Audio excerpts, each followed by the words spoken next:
Hey everybody. Welcome to Players and Creators. I am the DM for the game. So yeah, I don't know if you saw in the chat, we do have a few players who are running late. So I thought this would probably be an excellent time to kind of talk with everybody and kind of let you know a little bit about the stream, a little bit about the game, a little bit also about who we are. So, but first off, thank you for watching. We do appreciate the support. We do appreciate everything you guys have done for the test stream that we had last week.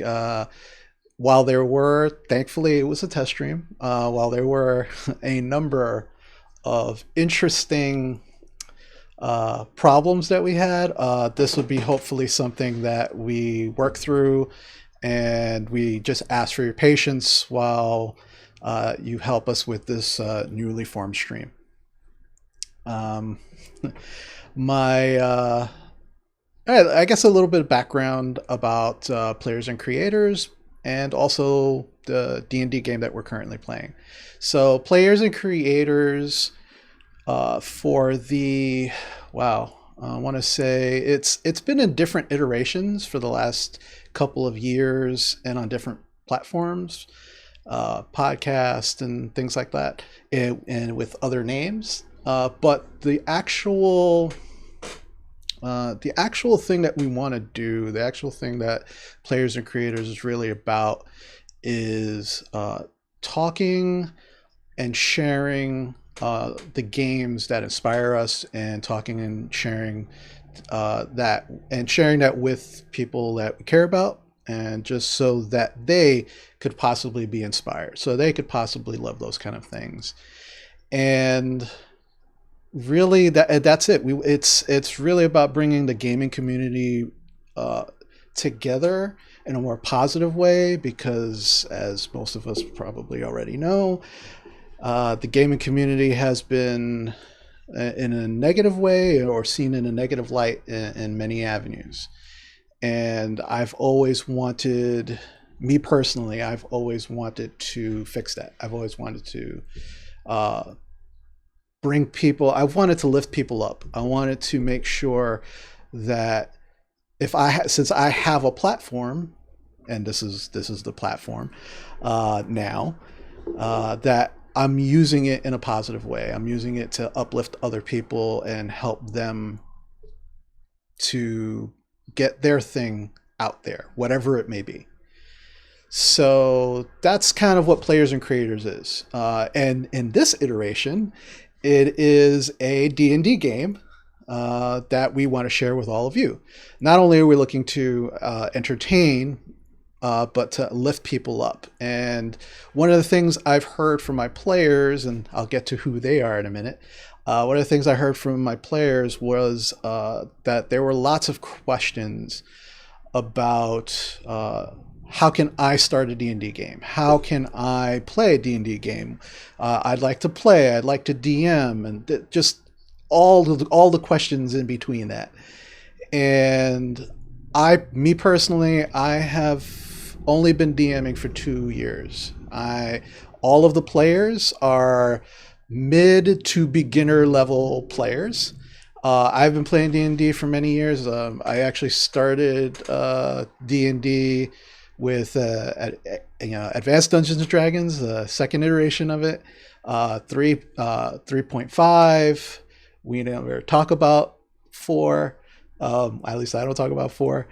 And then 5e, which is the current iteration that we're playing, the current version, Dungeons and Dragons 5th edition. With my players, my wonderful, wonderful players, all 7 of them, friends and very, very close friends and family. I've had the wonderful, interesting, good problem of having 7 regular players. And when I say regular, I mean, let's say, with certain, emergencies or illness or sickness or what have you, we have been playing straight now for about a little over 2 years, every Thursday, every week, without issue. Um, that is that is a good problem to have for a DM or for any D&D group. But without them, I wouldn't even have a game. Um, so so the history of this game. As I said, we've been playing a little over 2 years, and we let's see. We started out. Let's see. How do we start? We started out playing the starter edition. I don't know if anybody's ever played the starter set of for Dungeons and Dragons 5th edition. It is a really great campaign called Lost Mines of Phandelver. I think I'm saying that right. I always get D&D names wrong sometimes, but I try to make do. The Lost Mines game, that is an excellent campaign, excellent way to start the game. If you've never played D&D before, whether DM or player, and that was what we started off with, and that took them from level 1 to level 5. From there, using the same characters, we actually went to another campaign, straight into another one, and that one was called Storm King's Thunder, which was another great campaign. But that took them, let's see, I'm trying to remember.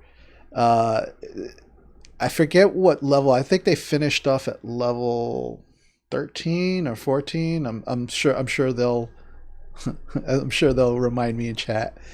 But we just recently finished that campaign a couple of months ago, and by the end, it was a very bittersweet ending to the campaign. I mean, they were playing these characters for almost 2.5 years, and it was great. I mean, they were amazing. They were super patient with brand new DM moi, and they made it very easy for me to be a DM, and I'm very grateful for that. But I started.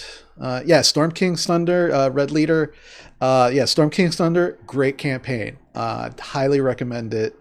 But I will let you know that be prepared for lots and lots of. I don't know if you're going to be planning on using what like a battle map like we do, or if you are, you're going to need lots of giant minis. Just warning you ahead of time. it's a lot. So again, it was very bittersweet. Everybody did a great job. Everybody played it like they were getting their feet wet. They were learning the rules. They were learning the characters, and that's the great thing about D&D. And as I said, with players and creators, there was lots of different iterations, and what we talked about, what kind of games we talked about. But in this one, we're obviously talking about D&D, and with this iteration, with this game, we were all kind of lifting each other up, because with D&D, especially 5th edition, which is what brought me back to the game, because after 4th edition came out, I just stopped playing for various reasons, which we won't go into right now. But after 4th edition came out, I just stopped playing, and that was many years. And 5th edition came out, started playing again, and what I loved about 5th edition is we really,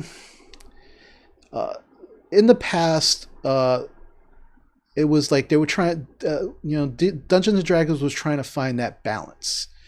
We want to do story, we want to have combat, and for many years, I think it was they swung one way or the other. The pendulum swung one way or the other. And you had 4th edition, and I want to say, I think it was 3rd edition, where it was very, very combat and rules oriented. I mean, just heavy rules. Lots of rules were added. Brand new books were added. It was heavy. And it just really seemed a lot of people were turned off by that. I was one of those people that was turned off by that simply because it was just, I wanted to have fun, and I understood that games have rules, and I understand all this stuff. But for me, Dungeons and Dragons for the longest time was, a fantasy game. Just trying to bring all of these things in my head out onto the paper, out onto the battle map, all these things. And when 5th edition came out, it was great because I started hearing things from Wizards of the Coast that I had never heard before, which was, oh, it's not important to know all the rules ahead of time. You don't have to be a rules lawyer. You don't have to be a DM. You don't have to know all of these things by heart to play the game. The game is for you to have fun.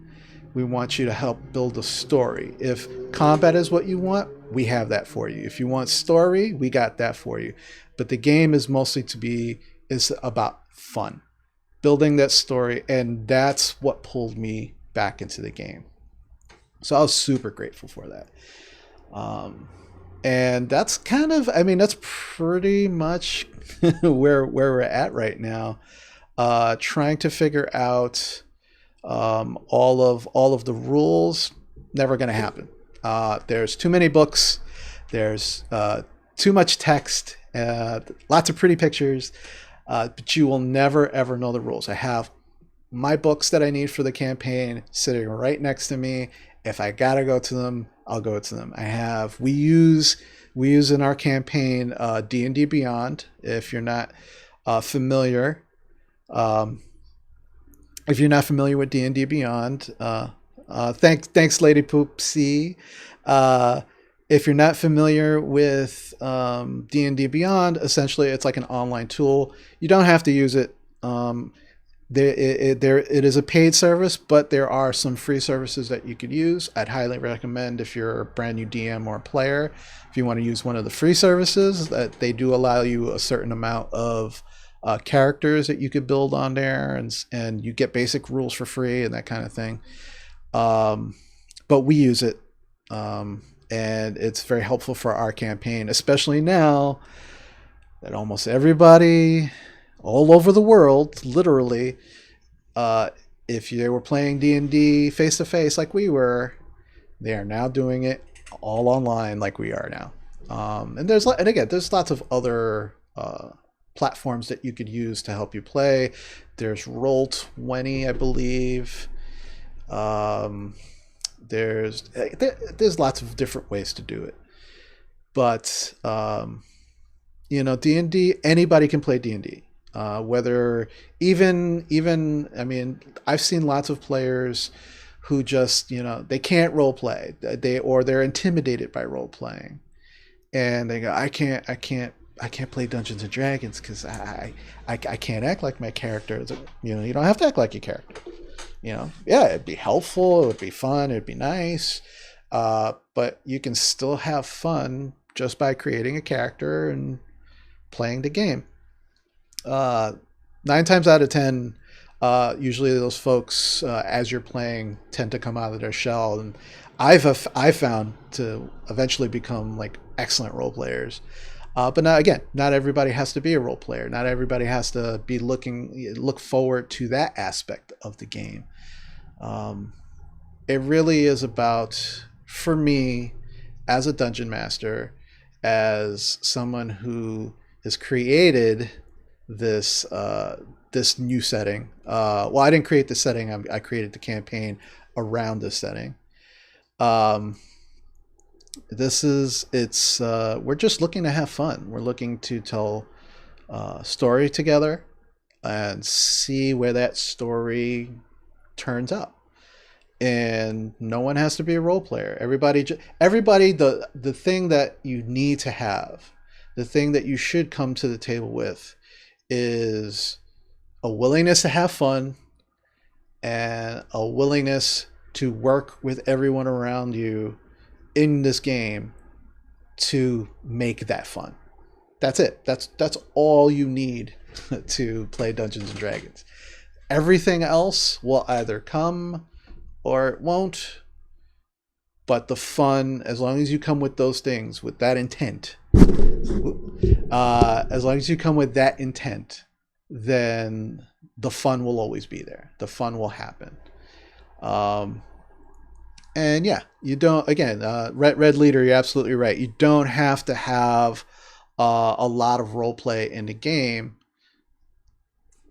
that you see, like, on other streaming shows with tabletop. You just want to have fun. That's really it. It comes. If the role play is going to be there, it'll come, but you don't need it. We play with minis. You don't need the minis. You could do theater of the mind, where you're just describing what happens, and you're still going through initiative. You're still going through the motions of everything that's happening to the players. But you don't need a battle map like we have. You don't need the miniatures. For me, that's just fun. Like that's the fun I get to have as the DM. Yeah, Mama Shady's absolutely right. You guys they're very, very spoiled. So I will say, in the sense of them being spoiled, what I do is when I come up with these campaigns, or I know what they're going to do, and this will be something pretty much down the line, I guess we'll talk more at length about, not here, but maybe on like a Q&A session. But one of the things I do is I 3D print almost everything. I find the models online. There are a number of 3D model designers who've actually made beautiful 3D print miniatures specifically for Dungeons and Dragons, and I print them up. I paint them as best I can. I'm not the greatest miniature painter, and I try to be what you see is what you get. And this is it again, it's like that for me. That's fun, because with the miniature part, it just kind of brings it to life. And there's a couple of different ways. If you do like miniatures but you don't like painting, or you don't 3D print or anything like that, obviously you can go and purchase the miniatures online. There's lots of places where you can get them, really beautiful miniatures. You can also there's a couple of places where they have cardboard cutouts of the creatures, like just you can just very flat with the holders for the bases. That can be easily used as miniatures, and those are very detailed, great looking cardboard miniatures. But again, there's just it's completely up to you as the DM and your players. You guys sit around, you talk about what your expectations are before the game even starts. And if your players don't want miniatures, they don't want a battle map, that's going to help you out as a DM in that sense. But now you have to do theater of the mind. You have to be very descriptive. You have to tell them exactly what they're looking at, and that's a different way of doing it. But it's not everybody can do miniatures. Not everybody can 3D print. Not everybody can go out and buy these models. If you do it electronically, like I mentioned earlier, like Roll20, if you do it electronically, you can absolutely have these things on the screen. You'll never have to worry about miniatures. You'll never have to worry about that. You have the map, you have your players and all those things, and it's pretty easy to do. But again, it's the expectation of the group. You should be talking, everybody should be talking to each other, and you should already know pretty much, before the game even starts, where all your expectations lie, and we'll go from there. So I'm getting the high sign essentially that everybody's ready. So give us like 5 minutes. We'll come right back and we'll jump right into the game. So thanks for your patience. Thanks for listening to me talk about the D&D and where we came from, and we'll be right back.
Okay.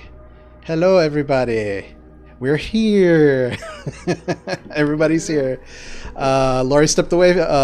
Laurie, who plays Rowan, stepped away for a moment. She'll be back shortly. But we can still get started. So, last time we got together, this group... actually, no. Wait.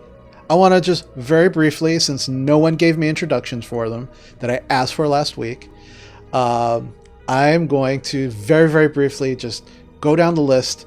I'm going to introduce everybody, and then we're going to get started, because nobody knows who anybody is. All right. So, as I was saying, let's say first person I'm going to introduce is Sarah, who's playing Jarina. She is some of you on chat know her as Lady Poopsie, and she's in the chat there as well. But that's Sarah. Laurie plays Rowan. She is currently the empty screen. You will see her. You will see her shortly in a moment. Next up is Donna, who is playing Hope, and that is my beautiful, lovely wife. Yes, hello, honey. And so she's playing the character Hope. Next up is Sean. Most of you in chat know him as Zero. He is playing Squall. Next up is Lauren, who is playing the Leonara. Then we have Allie, who is playing Phoebe. And last but not least, we have Tarius, who is playing Galen. And those, hopefully, as time goes on, you will learn more about us, and we'll learn more about you. But I just wanted to briefly so it's like, who are these people? I don't know. You still don't know who we are, but at least now you have names. So now we will get started.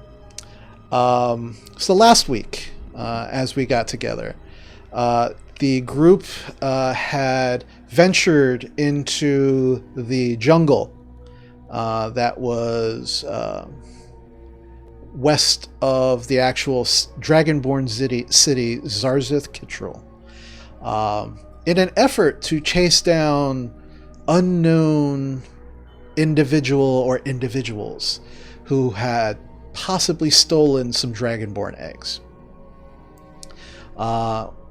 In the course of doing so, you came across these strange pools of green stagnant water that held these interesting frog-like creatures, as well as you also found 2 individuals who were seemingly having some kind of meeting or conference with these frog-like creatures. You were propositioned, somewhat threatened, that you needed to give them tribute in the form of an egg.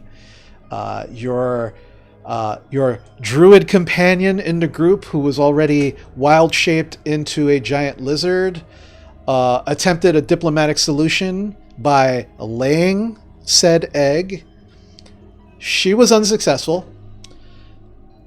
We'll leave it at that. And not directly because of the unsuccessful attempt of your druid to lay an egg, but more from instigation by one of the individuals that was meeting with these creatures. You all then plunged into a battle, and some of you during the course of this battle fell, which is starting to become on brand for this group.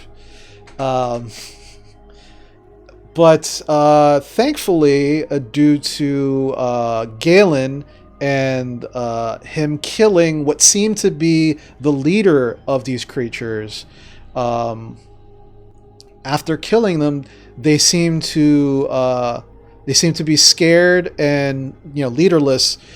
Started to actually run and just bolt from the battle, leaving you all to kind of take care of each other, get your fallen companions up, lick your wounds, and that's kind of where we left off.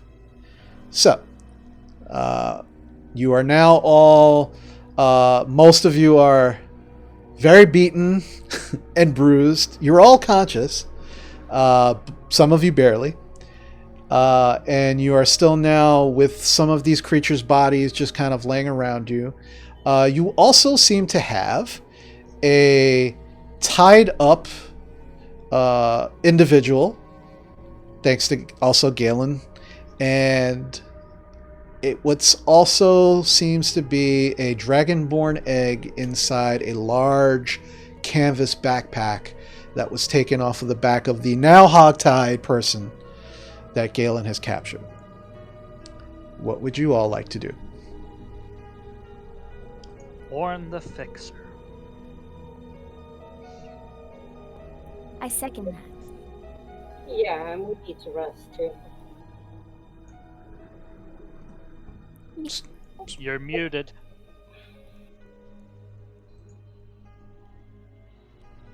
So, Who's muted? who's that? You're still muted. No, I'm not. No. He's talking about Lori. Oh, Can you hear us? I'll go fix it. Do you have push to talk on? Yay! There we go. You We forgot. fixed it.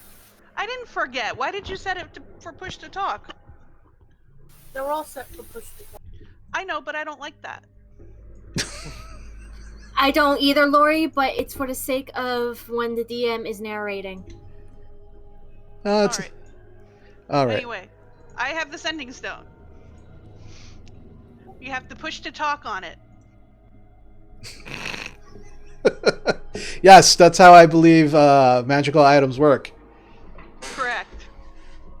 Exactly. No fault whatsoever. So Yeah, what? so why don't we call the fixer?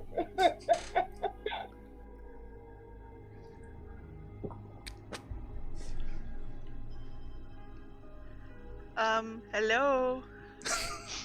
So as you just kind of pick up the stone and look at it and go, hello, it all of a sudden it starts to lightly glow like a warm blue color in your hand. And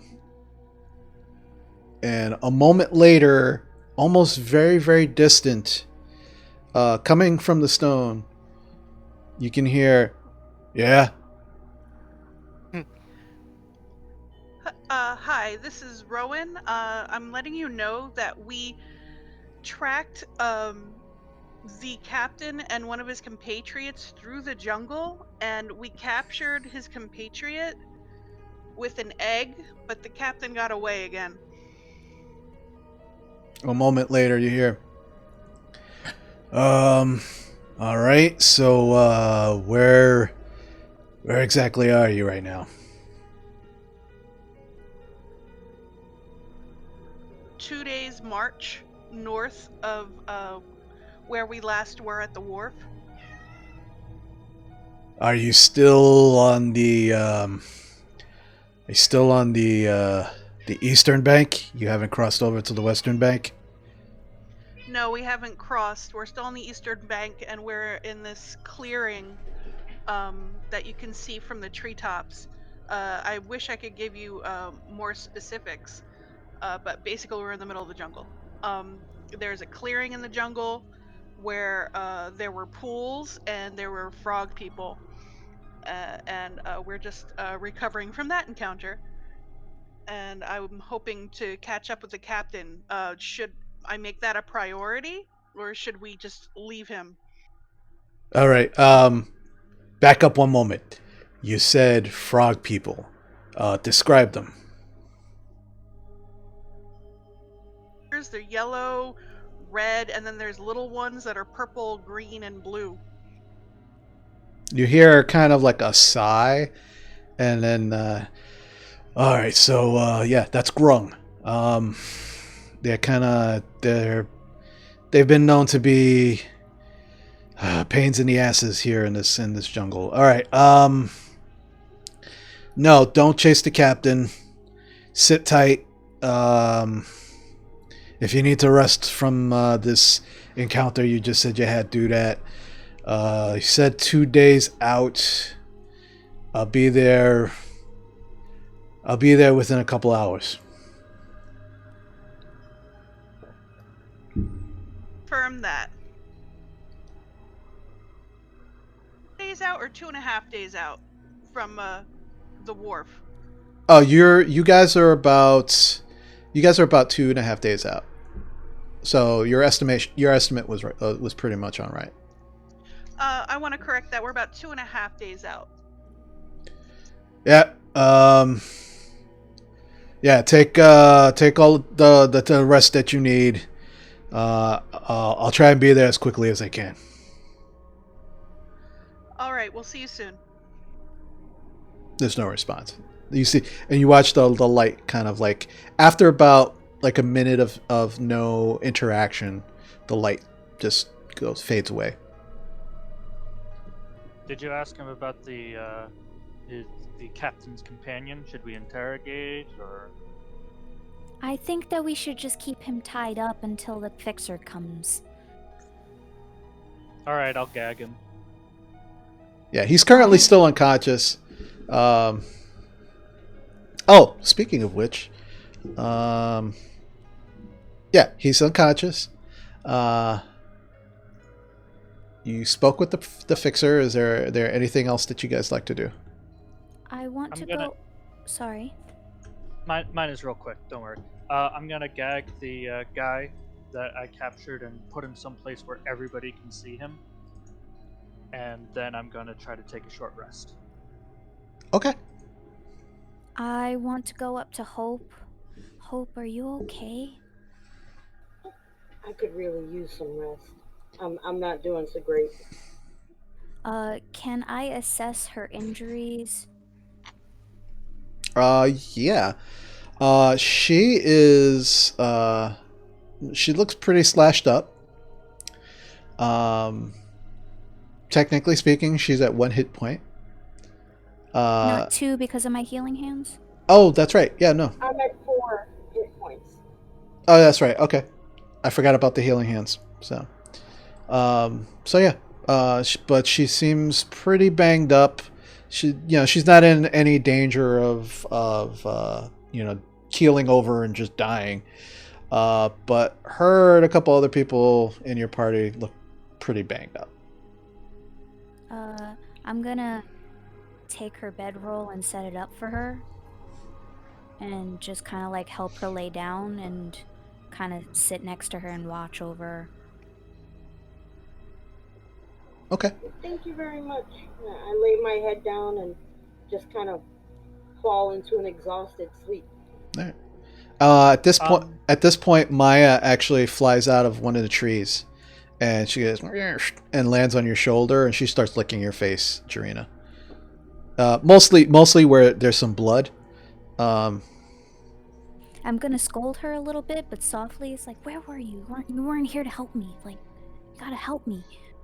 She's not paying you any mind. She's just licking the blood off your face.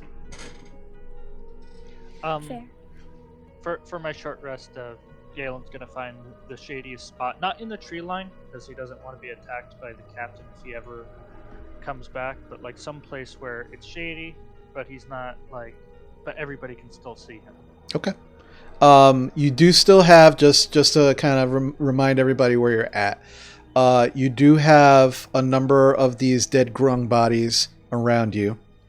There is that large kind of stone structure towards the back. And there's just like those pools of water. I remember last game, Galen, you were very, very hell-bent on getting your 10 silver back. I just remembered. Yeah. And stealing whatever money that's also in his pouches. Like, I'm looting this guy. And also stealing his poison knife, because you never know when that's going to come in handy in the future. All right. Leah, you want to do something? I would like to loot the bodies and then go check out the stone structure stuff. Okay. Leah and Galen, I need you both to make investigation checks for me. Can I investigate the stone structure as well? Yeah. Rowan also. Yeah. Roll an investigation. Is anybody, while they're doing that, is anybody else doing anything? I know Jarina and Hope, you're kind of off to the side. Squall, Phoebe, is there anything you guys want to do? I'm just hanging out and just resting because that was almost my life. Okay. Phoebe? I'm taking notes. Okay. Yeah, you're just sitting there scribbling furiously in one of your small little books. Okay. Phoebe, in case you're wondering, they taste terrible. Noted. All right. Always happy to help. Drina has a question. Yes, Dorina. I would like to, while I'm sitting next to Hope, I would like to use one of my perks and grow a flower. Okay. Any particular flower or just growing a flower? Lavender. Okay. As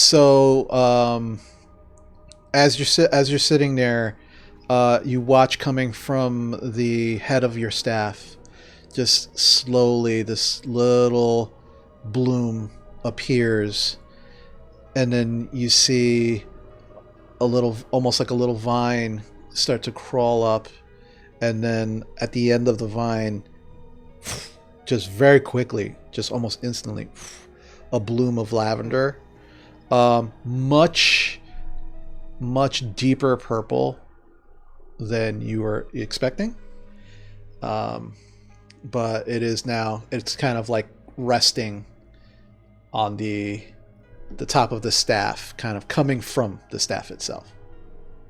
I want to pick it off the tip of the staff, smell it. Does it smell like lavender, or is there something off about the smell? It does have it's the smell that you're expecting of lavender, but underneath it there's like it's very, very faint and very, very light, but there's like a coppery kind of smell to it also. The lavender is definitely there. Like it's not like, oh my god, there's something wrong with this lavender. Absolutely smells like lavender, but you can definitely, just because you're looking for it, you can definitely pick up this very faint coppery smell behind it. What is my knowledge on herbs? Do I know what medicinal purposes lavender has? Make a medicine check for me. 20, not natural. Okay, yeah, lavender is very soothing, depending on how you use it. It can be used in teas. It can be used. You can burn it, almost, and all of whatever. Usually, however you prepare it, most of those preparations are specifically for the purpose of just soothing and calming and just kind of having that kind of effect with the lavender. Okay, I want to place it right in front of Hope's face to kind of like soothe her. Okay. That's it. All right, not a problem.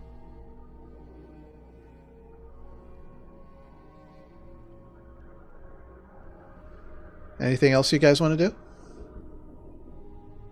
What do I find? I rolled a 15. All right. Oh, hold on. So you rolled a 15. Rowan, what did you get?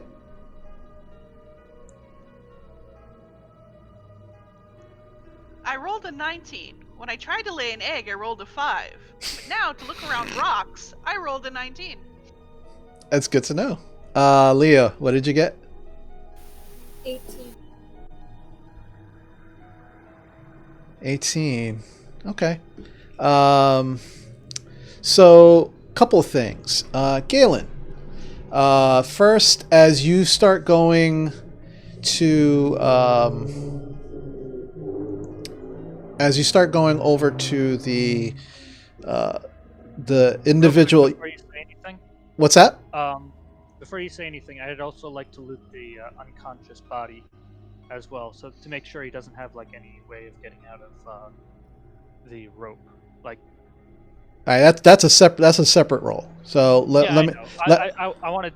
I just remembered. Like, it would be a good idea. All right. Well, we're gonna start with where you started. So he's already tied up. He's gagged. He's over to the side. You haven't remembered yet. You've moved over to the grungs. You're very, very hell bent on getting your 10 silver. You go over, and you're not sure because you gave it to the red one, but there's two red ones. And so you go to the first one that you see, and you're gonna try and go through the pouches that it has. Yes. Okay, so I need you to roll me a Constitution saving throw.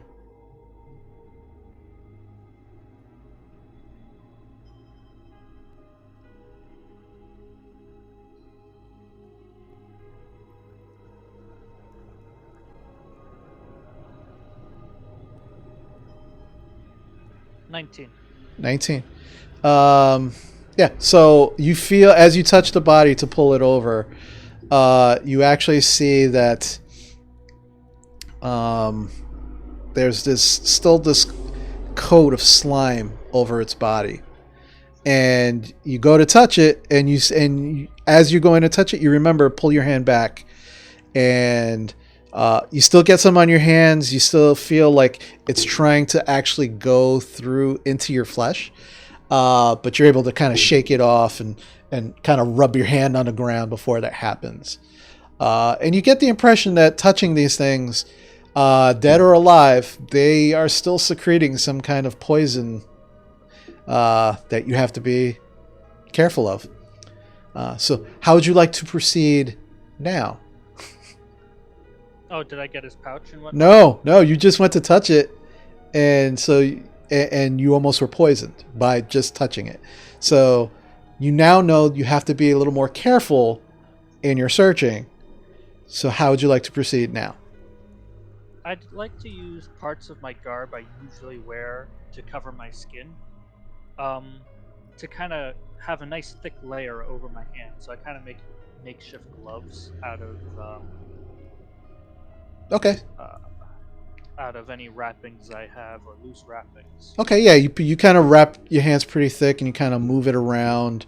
You still do see the pouches. There's 2 pouches on it. And you kind of pull off. It's like a piece of leather that's just tied very loosely around its waist.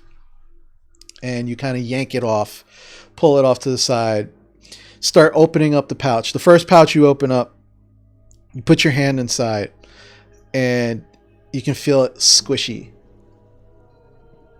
And it's and you start to, you feel like it's not exactly like something soft yet firm.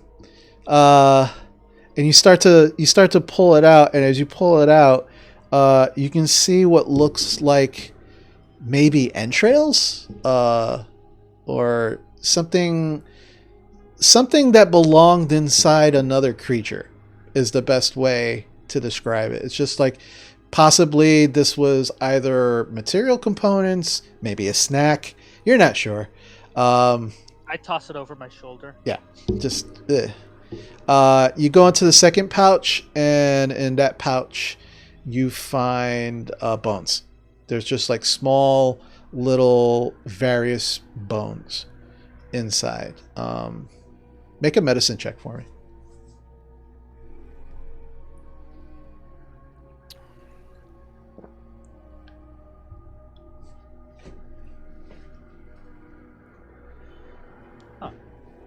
Huh. 18.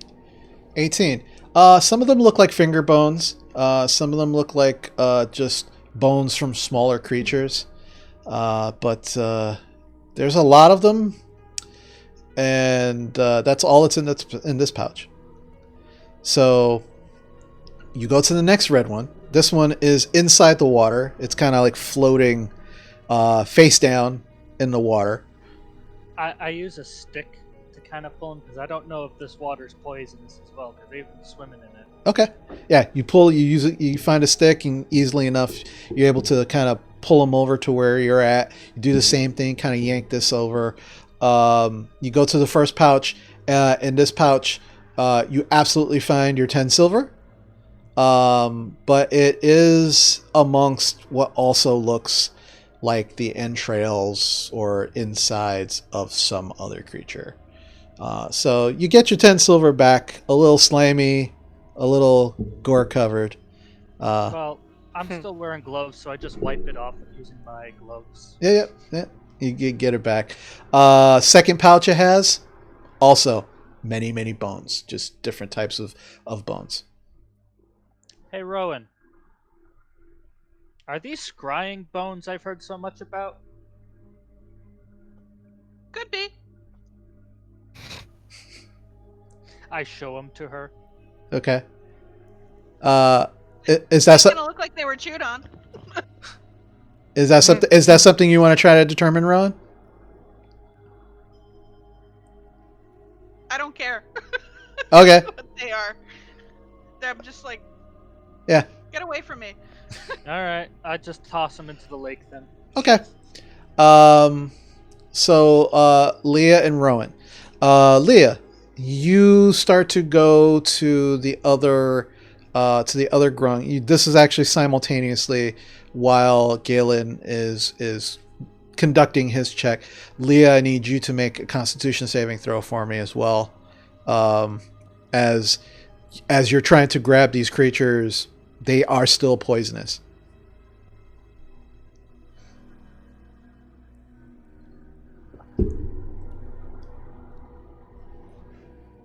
Hey, guys. Oh, sorry. Hey, Leah, be careful. They're still poisonous even though they're dead. You say this as she's touching it. What was that, Leah? 18. 18?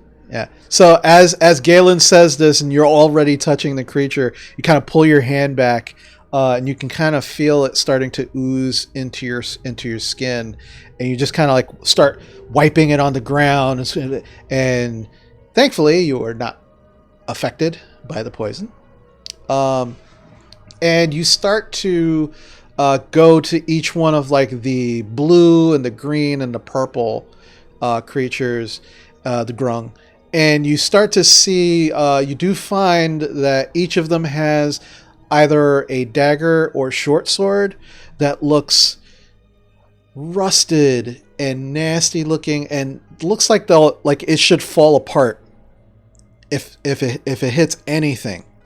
But the edges that are rusted are very jagged and nasty, and you can see that they are also coated in this slime that is very prevalent on their bodies. A few of them have wooden, like very crude wooden bows with, you're not sure what they're using as bowstring. It is very taut. But the arrows that they're using, also the arrowheads, are very rusted and jagged and similarly covered in the slime.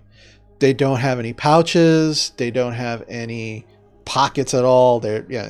For all intents and purposes, these creatures are nude. And so the blue, green, and purple ones, that's what you find. You go to the yellow one, which is kind of like in between where Galen's actually at this point, he's kind of cleaning off his 10 silver from the red one that he's kind of standing over, while you go over to the yellow one, who is similarly floating dead in the same area that Galen is. Here, Leah. I give her the stick that I used to get the red one out. Okay. You kind of turn it over.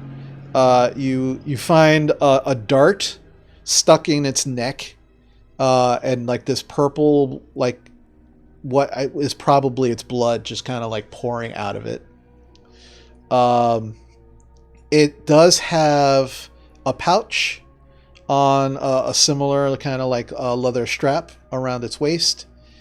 You go and you kind of yank that off, and you pull it out, and you find a couple of things. You find a few like small bones.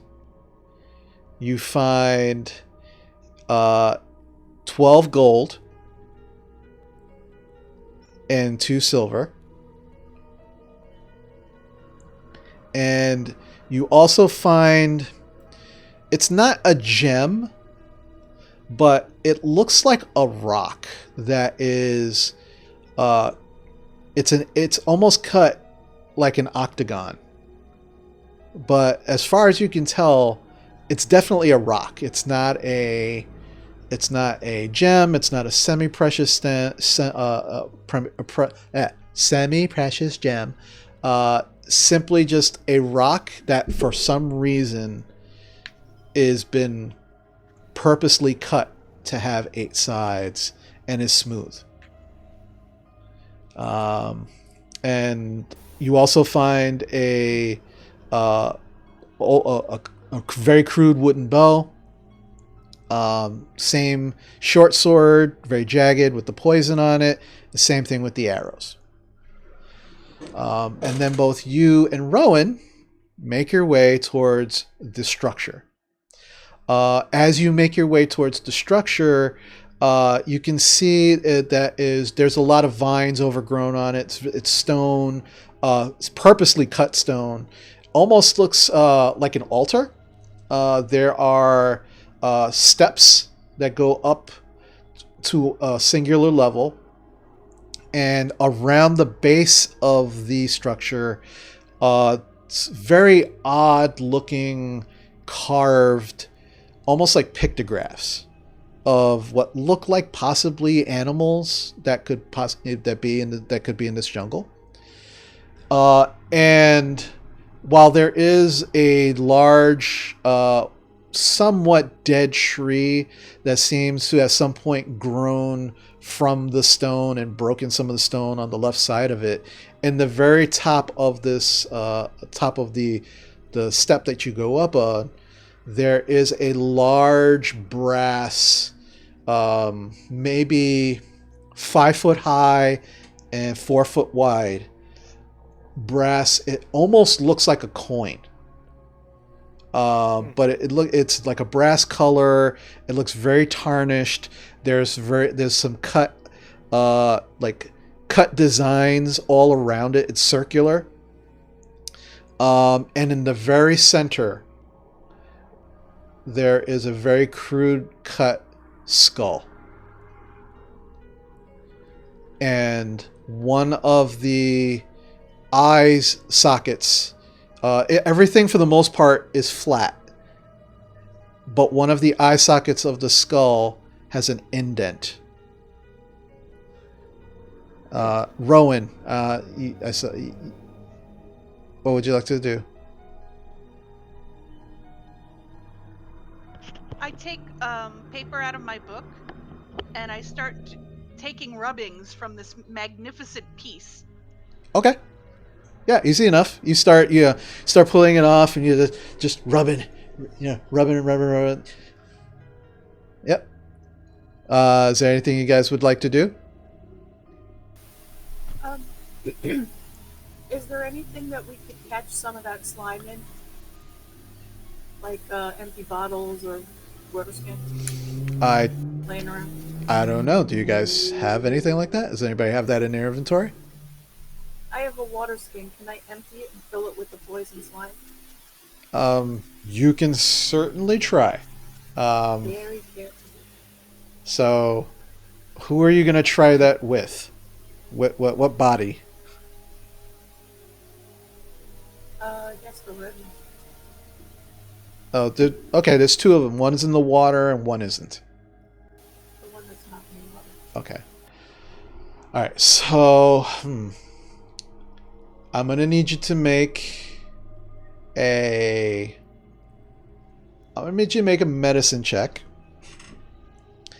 And this is going to determine if you can figure out the nature of this kind of slime poison that's on their body. Because in determining that, it's going to tell you the best way of actually containing it, if you can, knowing if you can contain it, that kind of thing. So start with a medicine check and we'll go from there.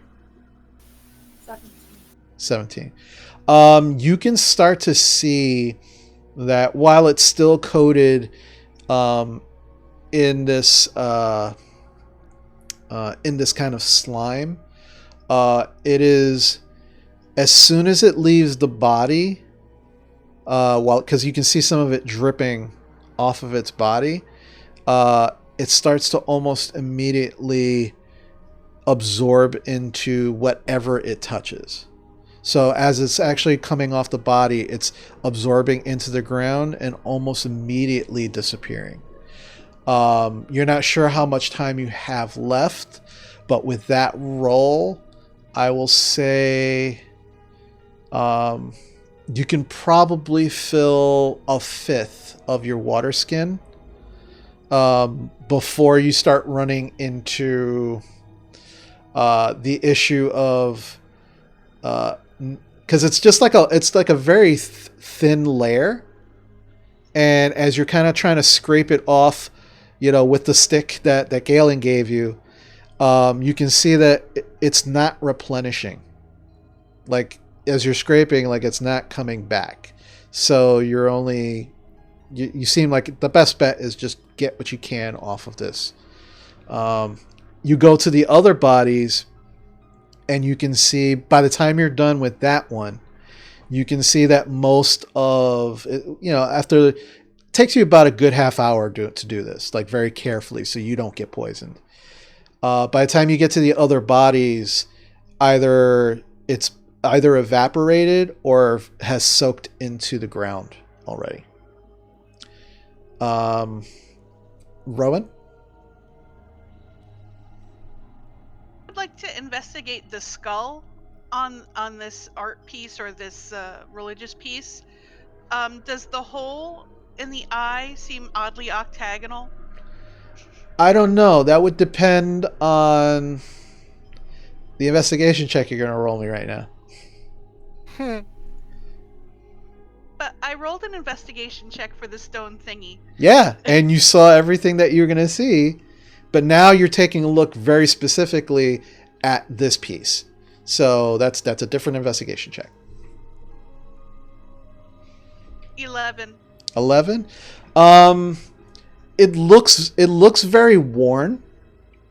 But there does seem to be not exactly 8 sides. One, where possibly 2 sides could be. It seems a little rounded, but there seems to be some edges, like something needs to be stuck into that opening. I say, Leah, come look at this. What do you think this is? I think we should go talk to the rest of the group before we proceed, but it looks like it's a doorway to something. Galen? As I see Leah actually taking the poison, I'm like, ooh, that's a good idea. But I don't take the poison from the body. I take their poison knives, and then with the wrappings around my hands, I wrap it all up. Okay. Wrap the knife completely up in the... Well, I will say this: by the time you see her doing that, and you go, you can see that most, if not all, of the poison has already evaporated from their blades. Damn, and somebody just vanished. Yeah. And oh, no. the impression you get is that they probably coated these things with their own bodies, using, and now that they're dead and they're not able to do that, it's not like a magic, blade that will replenish, consistently the poison. It was coming from their bodies. So Okay. But you can use, you can still take, if you want to, you can still take these rusted, jagged blades if you like. But they just won't have the poison on them. Actually, 2 things. One, is the poison already evaporating from my makeshift gloves? You look down, and yes, they are. Okay. And then secondly, as I'm taking the wrappings off my hands, I go towards the unconscious guy, and I pickpocket him. And I try to make sure that he doesn't have any, not secret knives or something to get out of this situation. All right, any money. Make an investigation check for me.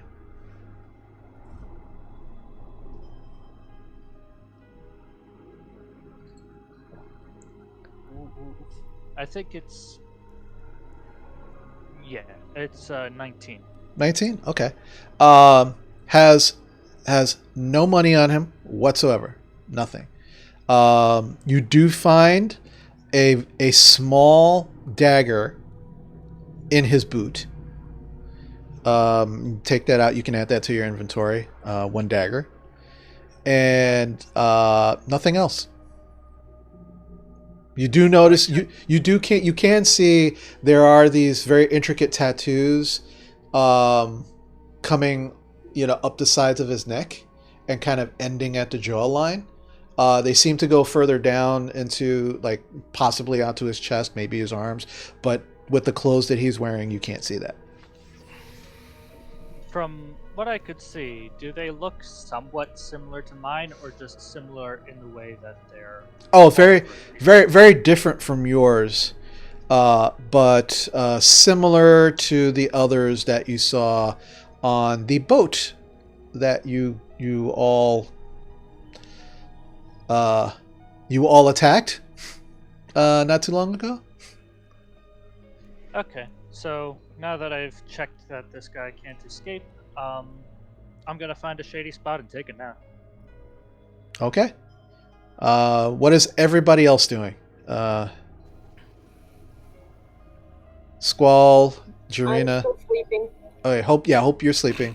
Jarina, you just kind of watching over her, or? Okay. Squall. I'm gonna go sit down next to Galen and just hang out and just rest. Okay. Rough day, buddy? Yeah, rough.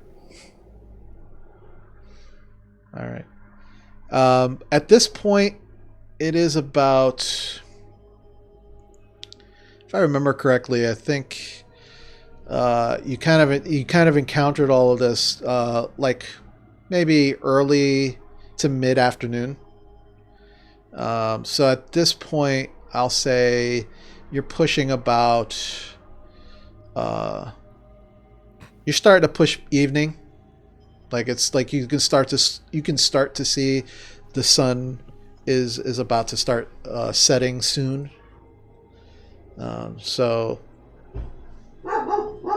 if you guys would like to take a long rest, you could do that, or you could do other things. There, you guys, just as a reminder, actually, no, I'm not going to remind you. We're going to roll for this.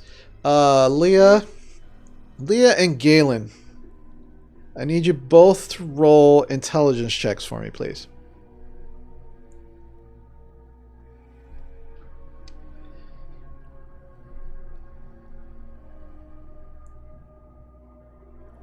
Leah, what'd you get?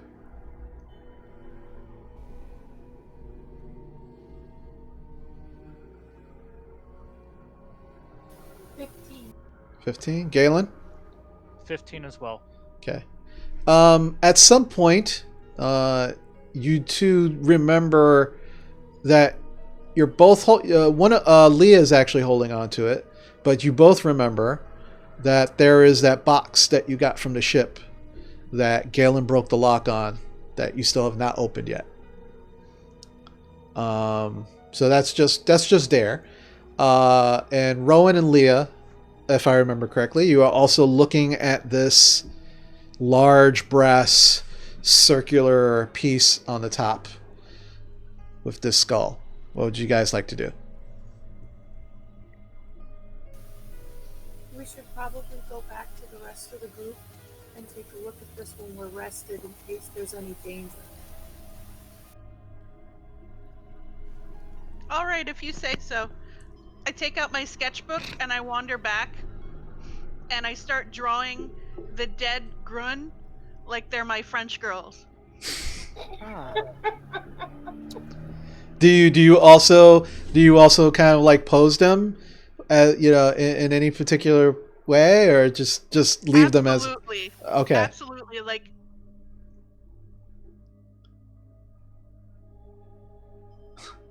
We can't hear you.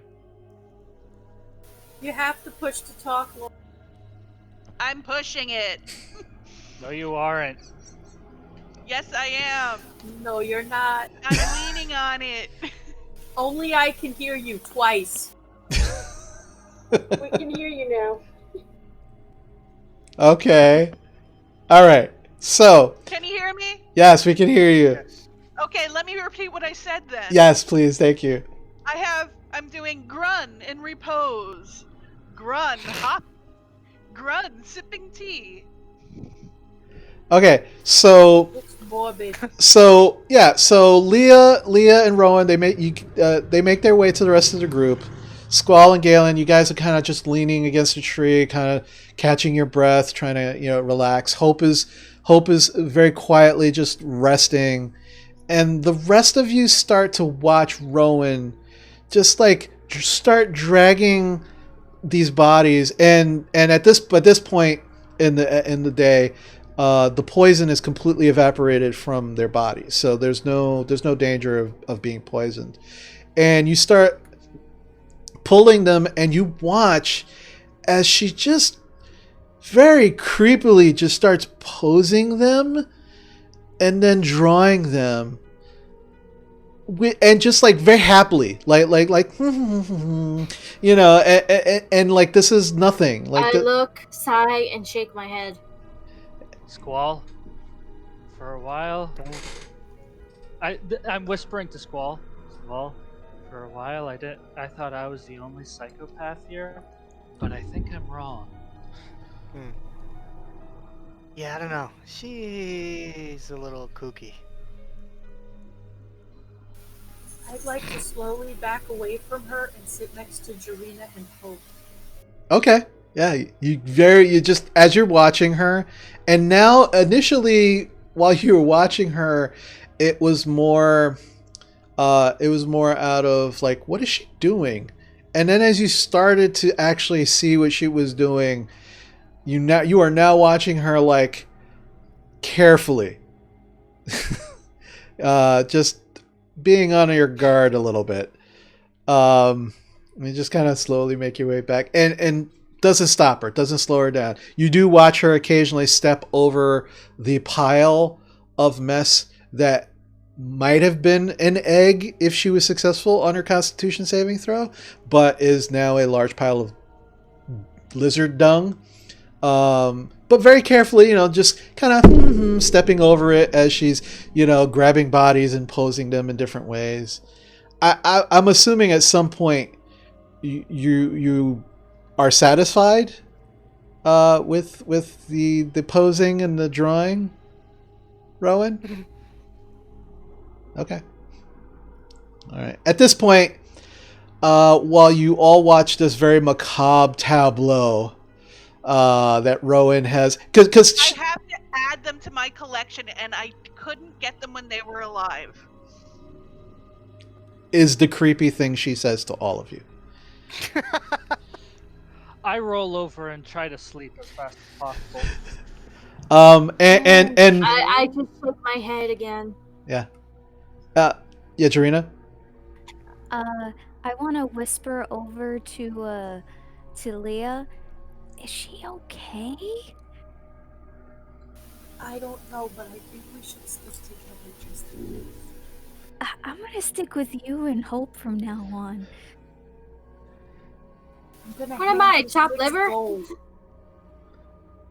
And Leah, while Jarina says this to you, you hear the voice, coming directly from behind you to your left, and goes, "Yeah, you better watch out for that one.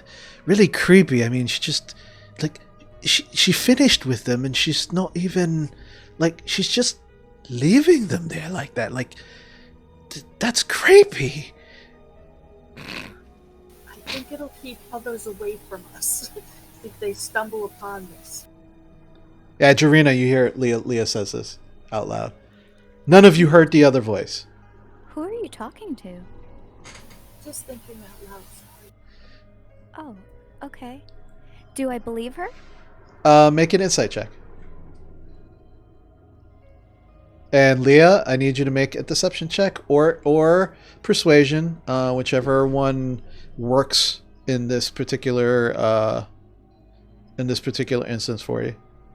I got a 7 on insight. Okay.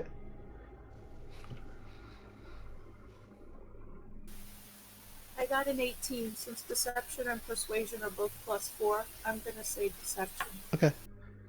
All right. Yeah. No. Yeah. You believe her, Jarina. She seems like she was just talking aloud, and it kind of makes sense what she said. As creepy as these, posed grung bodies are, Yeah, that actually might be a good way to keep creatures from attacking you in the middle of the evening if you decide to take a long rest. It's a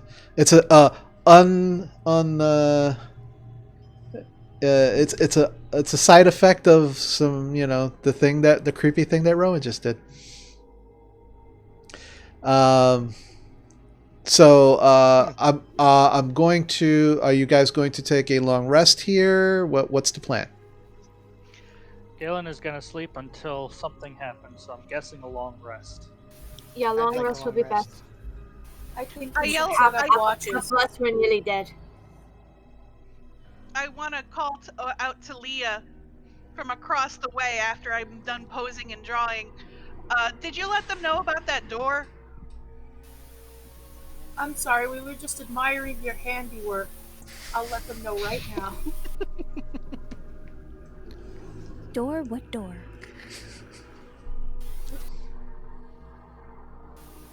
We found a door up by that stone structure, and while I was going through the frog people, I found this stone, and I showed Jarina the stone. And then I give her 6 gold, and I say, I found a little gold too. And I give her 6 gold. Oh, thank you. Thank you. And I tell her that I think it's a doorway up there. It's a very large brass point, and this weird stone might fit into the eye socket of the skull. We should tell the fixer when he gets here. Okay. I vote long rest. I agree. We should set up Long watch, rest. though. Okay. I could take first watch. I have half health, but I'm okay. I have full health, so I can do any watch. I'll take watch with Rowan, because I want to keep an eye on her, because she's freaking weird. Okay. I'll take watch with Galen. Galen, are you cool with that?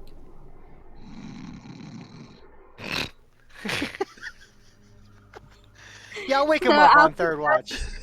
Okay. So I'll take first watch. Rowan and Leah will take second, and Squall will take third.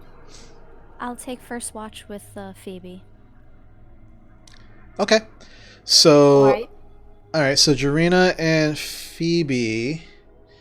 I will say make both of you can make perception checks individually, or you can one of you can give advantage to the other. I'm okay with individual.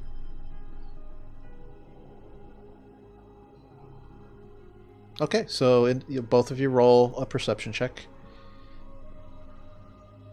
Jarina, what'd you get? 21, not nat. All right, Phoebe. 24. Okay. So you guys are kind of bedding down somewhat early. I mean, the sun is just set. There is still that kind of very, very light purplish kind of blue at the end of the horizon that you really can't see at this point, but you can see the light just now starting to go away. So you are kind of bedding down early, but you're all kind of beat to hell, so it's kind of worth it. Over the course of your watch, you do hear what sounds like rustling in some of the bushes and some of the trees around you. Just outside of both of your dark vision, you can see one of the grung bodies, who's kind of like very weirdly posed, like one hand behind the head and the other on its hip, like one of the very weird poses that Rowan did. You can see out of just barely out of your dark vision, the body jerks and slowly starts to looks like it's being dragged backwards. And then is out of your dark vision.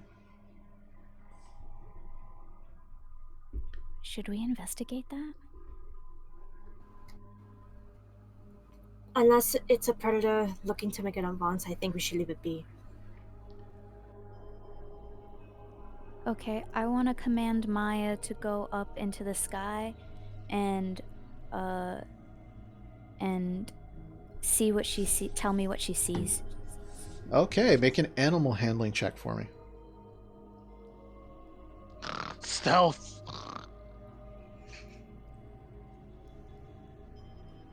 5. 5. You kind of wake her up because she's kind of like nestled on the ground, kind of curled up in a very tight ball, and you kind of like shake her a little bit, and she goes, and you kind of like try to convey to her what you'd like her to do, and she kind of like breathes heavy, and then just puts her head back down and falls asleep, goes back to sleep. The impression you got was she was sleeping. She don't want to be bothered. Gotcha. I just pet her on the head while she sleeps. And she Yeah, continues. just don't worry about it, Jarina.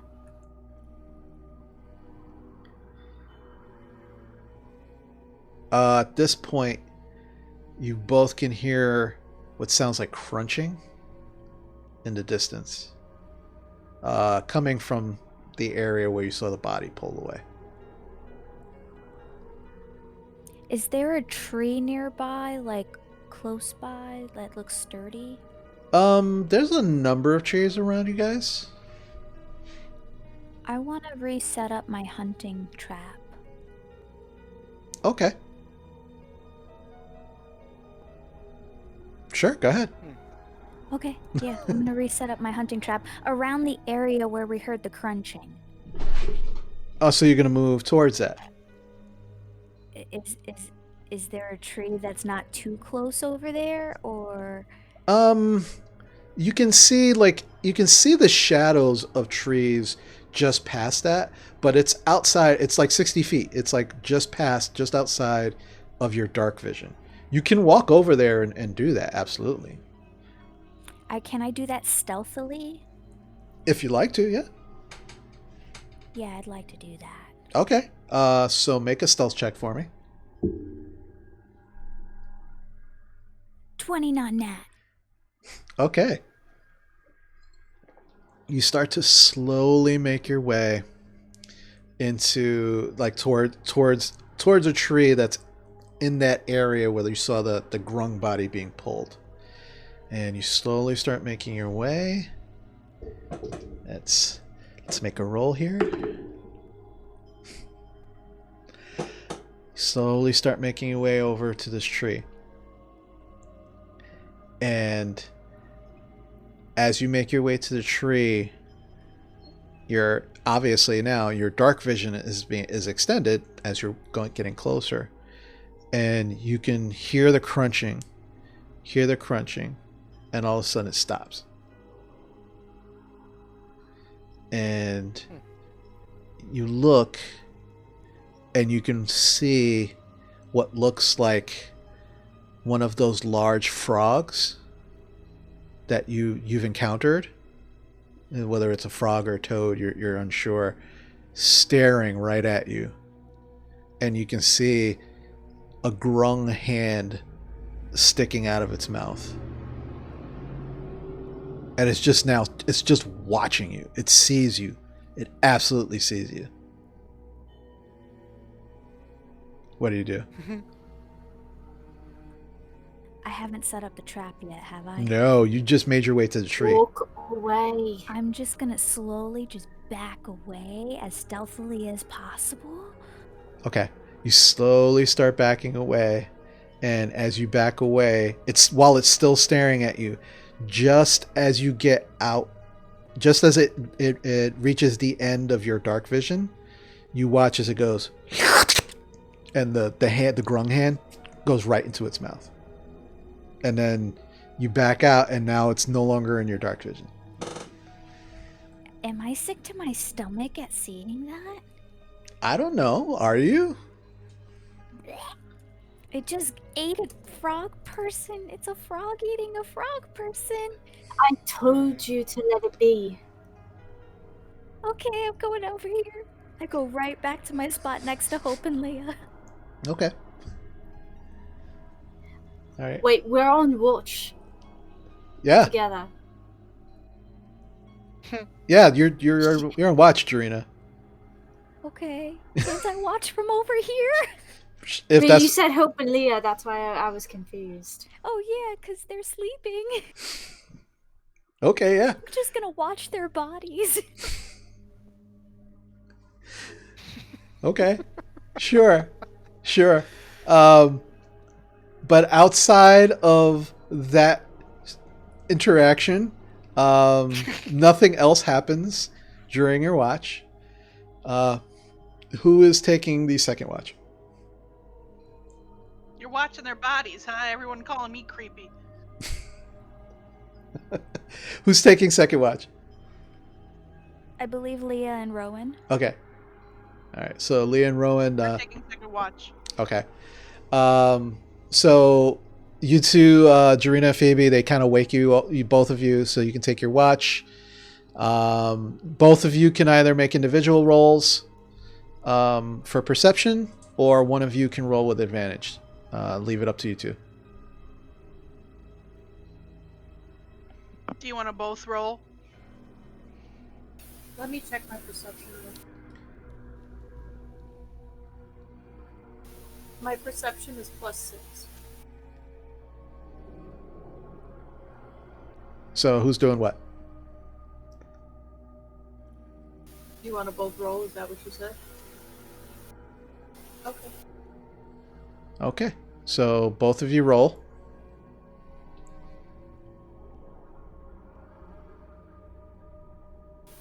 22. Okay, Rowan, what'd you get? 9. Okay. So Leah and Rowan, you are you're woken up. You get ready to take your space to sit down and actually watch the camp for everybody. Take your and Rowan, you are so impressed with yourself, with the poses that you made for these grung. Like there's no way you would have been able to get the positions or the movement or the lithe body shapes of these grung while they were alive, moving around. There's no way you would have been able to do that, but you captured them beautifully in these poses, and you're just so impressed with yourself. I mean, you're just looking at, there's one missing, you don't know where it is. That's weird, but the others, they're just posed. You're so good at what you do.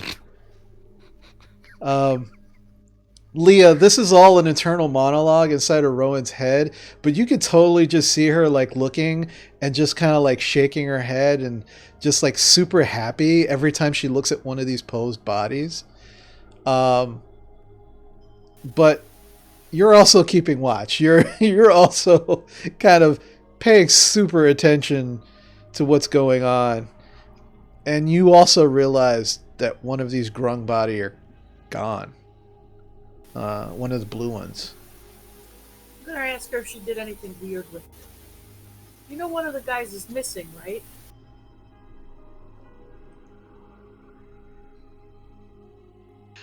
I did notice that, yes. I'm wondering why the other two, Phoebe and Jarina, didn't really mention that to us. But, c'est la vie. Did you do anything with it? No, I'm done with them, thank you. I'm just very proud of my sketches. Excellent. Jarina? Do I hear them mention my name? You're asleep. Am I asleep? I will say, what's your passive perception? 12. 12? Probably not. You're probably pretty asleep. at this point. Gotcha. Cool. Can I whisper to Valen to just keep an eye on her? She's nuts. If she flips out, we're gonna roll with it so we can get away safely. Yeah, just look for the opportune time, because last thing we need is for her to pose us in those weird ass positions. Right? I Who's don't she want to talking go out to? like that. Oh, Yeah, you got, yeah. The rest of you Go are out asleep. like what? I'm sorry, I was just thinking out loud again. Those frogmen, they seem to have met a very bad fate.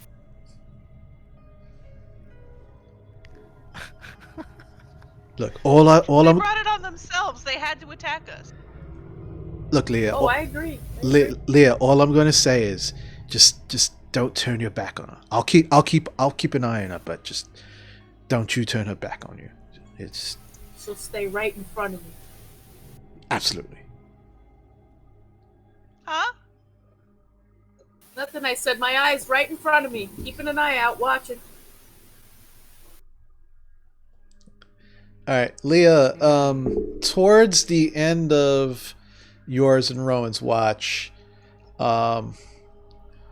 you do hear what sounds like a rustle in the bushes from the left and the right of where your party is currently.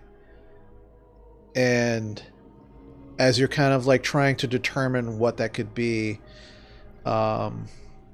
you do see one of the weirdly posed dead grung kind of the body jerk and slowly start getting pulled backwards out of your night vision, out of your dark vision. Looks like somebody's messing with your work.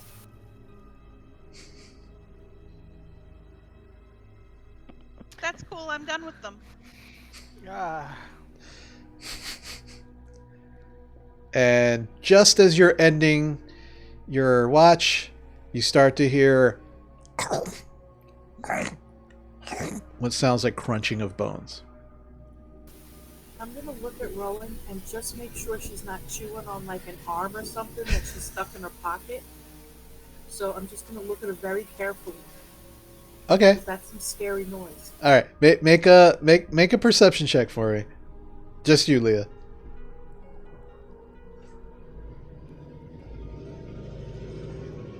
8. 8.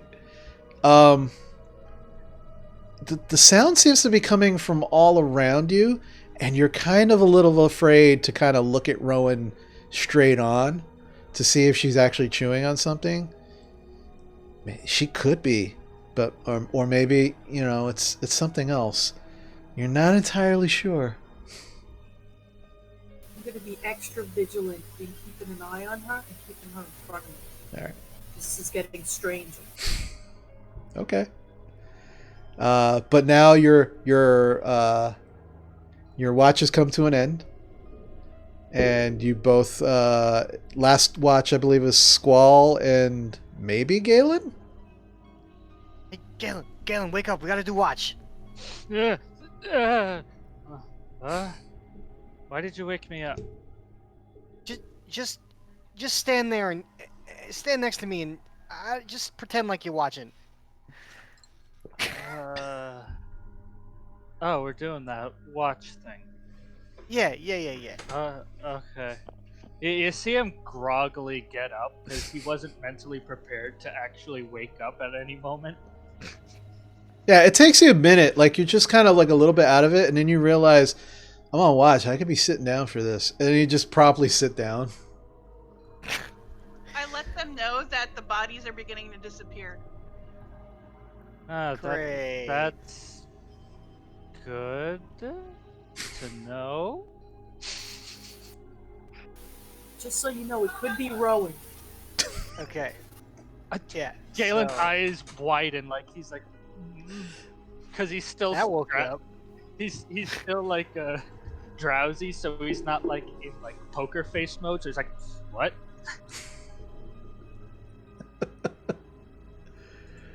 I'm completely oblivious, and I go snuggle down in my my little bedroll. Yep. Where? I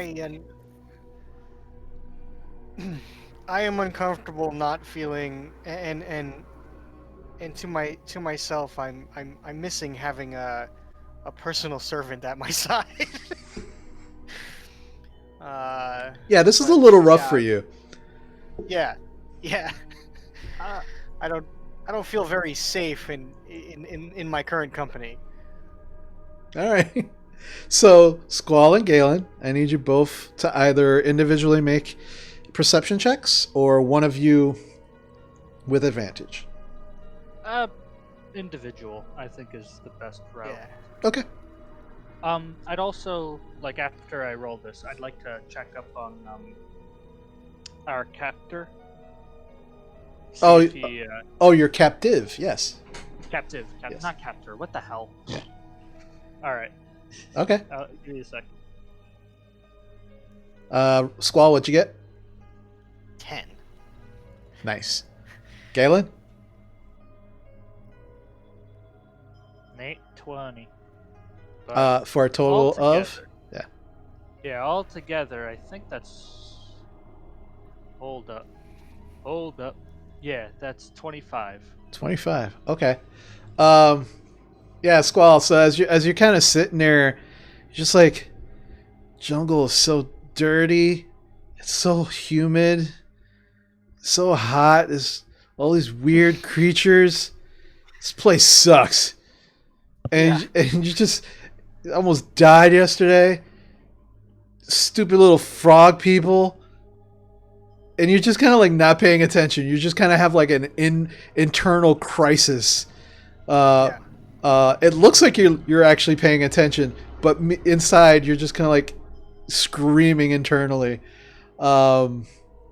Galen, so you are kind of looking around and paying attention, and you can see completely what Leah and Rowan were saying about how some of the bodies, the weirdly posed bodies, are just not there anymore. Kind of looking around, trying to get a lay of the land, try to figure out why that could be. You get up to go over and check your captive, and as you go over, he's still kind of like laying over on his side, his back to you. And as you kind of kneel down and turn him over to check him, he still has the gag in his mouth. And as you grab him, he kind of, and then you turn him over and you look, and his eyes are wide open, and just like almost like in shock or surprise. You're not sure, and he looks up at you, and he immediately like untenses, and then he goes, and he kind of like is motioning to you. And as you look to where he's motioning to you, there are two of the dead grung that Rowan has posed playing leapfrog with each other. And you can see that there is this massive, large toad or frog that is very calmly chomping on one of its heads. And like it looks like it's trying to work the head off the body. And as you're watching, it just pops it off with that sound. And you start hearing crunch sounds. And the guy's just looking up at you, and he's kind of like, and you get the impression Pulling him towards the group. Yeah, and he starts, You start pulling him a little. And I start pulling him. Yeah, so you pull him a little further away, a little closer to the group. And it doesn't seem like the creature is paying either of you any mind. But the way this guy is freaking out, maybe he knows something you don't. So he seems very his body language and the way he's acting. He seems very, very grateful for you moving him away from away from the whole thing. But outside of that, for the rest of your watch, you do hear continuous crunching coming from that direction. But nothing else happens during the watch. Do you actually like point it out to Squall, like what's happening Yeah. over there? I go to him. I'm like, I think I know why the bodies are vanishing. The wildlife are eating the sculptures around the camp. Oh, of course. Hey, I should, yeah, at least they're eating the sculptures. yeah, right. Silver lining. Got it. You want something to drink? Listen, I've been watching this entire night. You look like shit. You're all jittery. I got some tasty ale. You want some? You want to share some? It's my last bottle. Yeah. You know what? That might be good. And cheers and swing an extra long swig back. Yeah. I pour whatever I can into my drinking horn, and I give the rest that's in the bottle to Squall. Yeah. Yeah, it's not bad. It's not like the greatest ale you've ever had, but it's okay. Right. It does the job. What you're looking for. But the night starts to come to a close. Yeah. I wanted to talk to Squall for like a bit, kind of like socialize while we're. Yeah. Go for it. So, Squall, remind me again. What? You don't strike me too much as the adventuring type. Especially in this type of environment. What type of training have you gotten? Because you're terrible at stealth, but somehow you're able to conjure a black cloud. What is this? What is your training? So I'm training to be an Echo Knight. Proficient in. You mentioned this, but what is an Echo Knight? Because Actually, sounds familiar. yeah, Galen. Galen. It does sound familiar to you. You've heard of them before, but you're not entirely sure what that is. I've heard like rumors of Echo Knights. Do you mind explaining to me? And the only reason Galen is actually socializing with Squall is so that he can actually calm down and relax and kind of get a read on this guy. Okay. Right. So my training is very curated. It's not many people go through it, and I've been pampered most of my life to be one of the select few Echo Knights. My training is still underway. This is sort of, I would say, part of it, but I mean, pretty cool. I mean, like, it's like I'm proficient in swords. And I grew up in. I haven't seen a lot of sun when I was growing up, but I wouldn't say there's anything too special about me, so to speak. But this is not what I would consider normal environment for me. I'm interacting with a lot of unique individuals in a very short comfort time frame, and I'm kind of missing home a little bit, and I don't exactly feel like I have a place here. So it's just I got a lot on my mind, it's just what it is. I can't quite relate, unfortunately, but I think I know where you're coming from. But the thing is, I've always been surrounded by stranger individuals than Rowan. So, if that gives you some perspective, I'm kind of. This is very tame for me. Okay.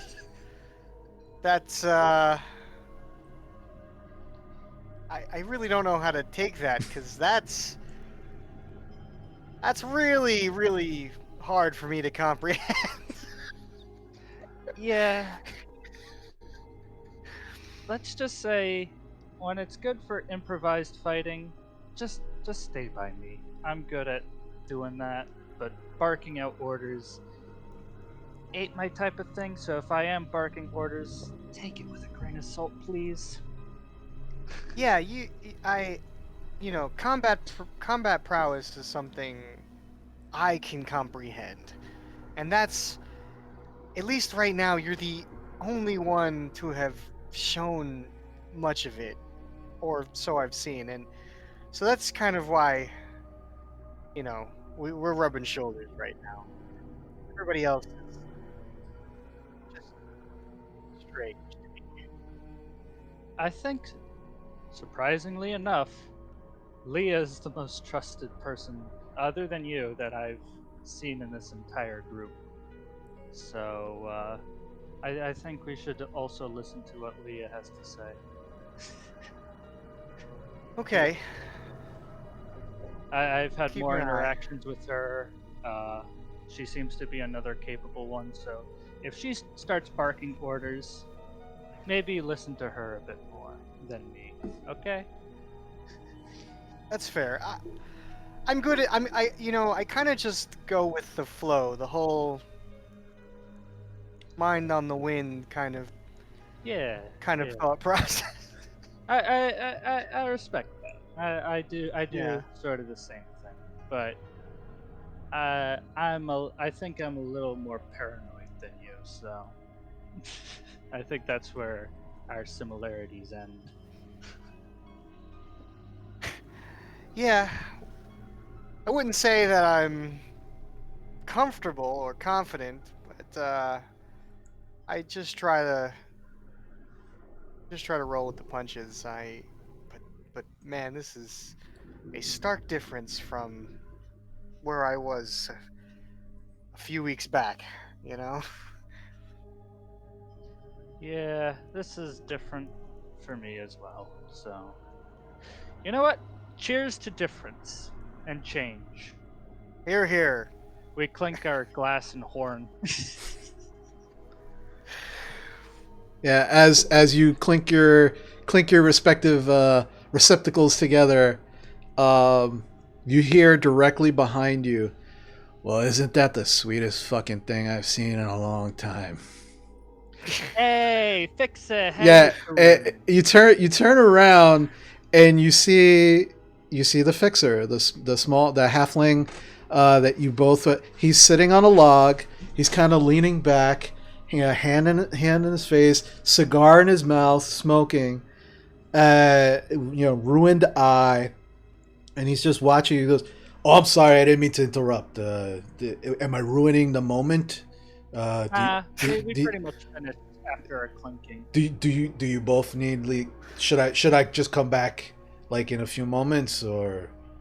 Nah. All right. Quick question: we have a captor. You want us to kill us off, or are you gonna question him?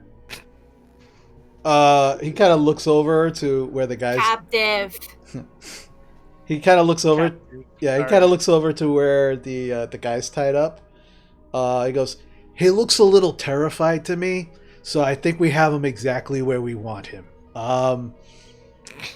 Just let him marinate in his juices just a little bit more." And it's like, yeah, he's definitely pissed himself. I think we're almost there. So just let's wait till your friends wake up, and we'll all talk at the same time and see what we can get out of this jackass. All right. As I casually lean back now that he's here, I kind of relax a bit more. Yeah, you than both usual. You both did not hear the fixer at all. You did not hear any movement, nothing. He was just there. And with that, we are going to take our break. And when we come back, we'll see what happens moving forward from there. So everybody, we're going to be taking a about 15-minute break. We'll be back. Once we come back, we'll see what these crazy people want to do. If they're going to be posing any more dead bodies. I don't know. We'll see what happens. All I know is I'm sticking with Leia and Hope. Okay. What am I? Chopped liver? Yes. You could stick by us if you want, but I'm sticking with the cat and the one with the horns. No way am I sticking with a gullible elemental and a drunk monk, so... All right, well, while you guys figure out what the hell you're doing, we're going to go on break. We'll see you guys in about 15. All right.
All right, and we're back, peoples.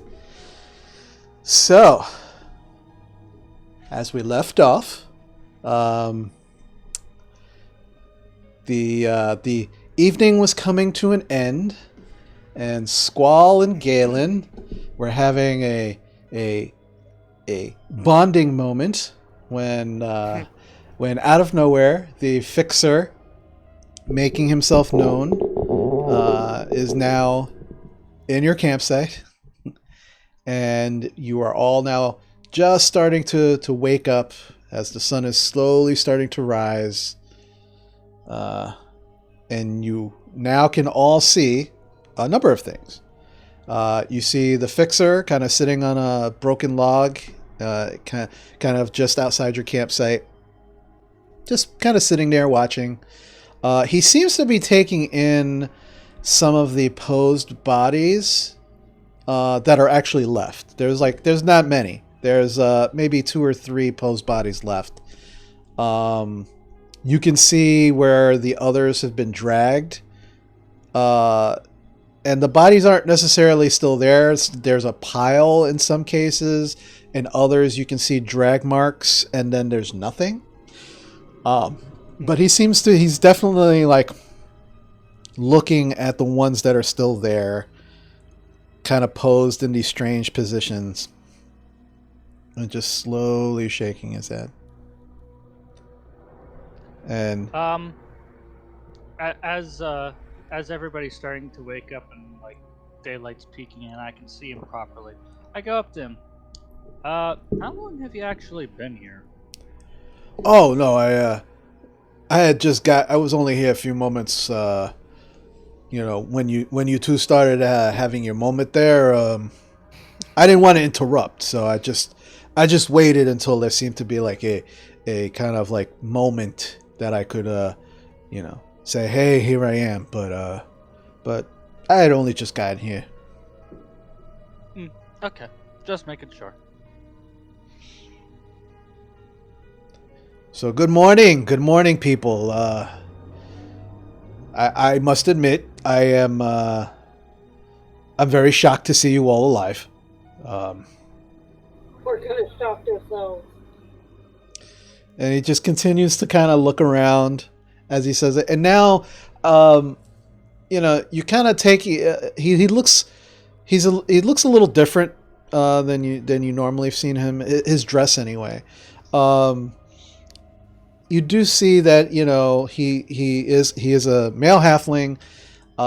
Still has his cigar, like a lit cigar, in his mouth, and he's kind of like puffing and smoking as he's talking. He does have on the left side his left eye completely ruined and just completely white with the scars coming down across his eye. Perpetual 5 o'clock shadow. But his clothes are definitely he's wearing, like, all of his clothes are black. Black boots, black breeches, pants, black shirt. He's wearing like a long overcoat that also is black, and there is a black hood that is not up at the moment, but is definitely like around his neck. He's also wearing black gloves. Still has the brown satchel around the side that he's carrying over his shoulder, but he definitely seems that to be dressed for work, as it were. And he's just like, all right. So kind of rubs his hands together. So what's next? Nephew over here tells me that you guys have a captive and that you have yet to question. So yeah. Is that the fun that we have coming up to us today? There's more fun, sir. We found a door, and I can't wait to see where it leads. Kind of looks at you out. What do you mean by door? Leah, will you explain it to him? We were looking up in the stone structure behind us to check for any would-be assassins laying in wait, and we found a brass door, circular in the shape of a coin, with what looks to be a small skull that activates its opening. We're not sure though.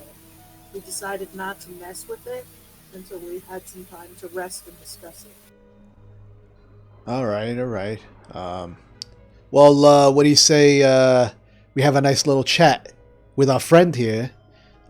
He seems properly stewing in his juices, so we can probably get some information out of him, hopefully.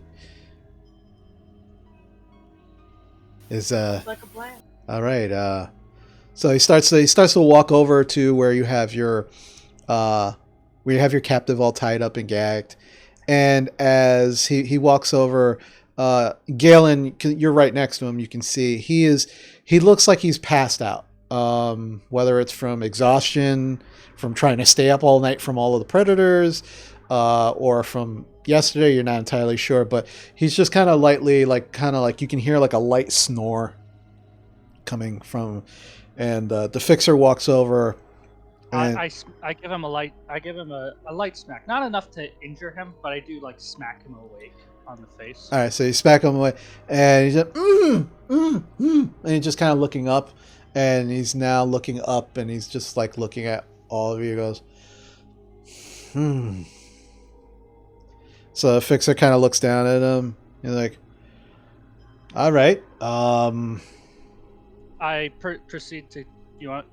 I kind of gesture to him. No, please. I'm actually very curious about your interrogation technique. Let's enlighten me, please. By all means. Is anybody interested in giving a shot as well? I'll help you if you need. All right. I take the gag off. You Blah. want to start, Leah? Oh fuck. And he's just kind of like just looking up at you. He's somewhat hogtied, so he's kind of like on his side, but you can see him just like massaging his mouth from the gag that was in it. Just. So who's doing what? I said. I'm just gonna watch. Yeah, I told Leah. You want to start first? As I was taking the gag off. Sure. So you're lucky to be alive. Okay. Okay. You want us to send you back out to the frog people? Well, I'm pretty fluent in grung, so I could. Yeah. You could do that. Yeah, I'll take my chances. You'll take your chances. Yeah. So what are you guys doing out here with the eggs? What eggs? The egg that was strapped to your back. And I point to like across the camp. Like I've been keeping a close eye on it, but like I point to the bag that has the egg clearly showing. Oh, that. I didn't know there was an egg in there. I'm gonna take out my little bottle of poison that I have and start dripping it on his hand. All right. Make a Constitution check for him. Okay. So you start to drip it. You said on his head. On his hand. On his hand. Well, his hands are tied behind him. He's kind of hogtied, so he's on his side. Oh, okay. So do you want to? What do you want to do? Well, then I'll drip it on his arm, whatever's facing me. Okay. Yeah. So you kind of pull at his shirt a little bit, so some of his like shoulder is exposed, and you start to drip the poison on his shoulder. And as you do, you just watch him start convulsing, and he just pukes all over himself, and all of his fuck, I hate that.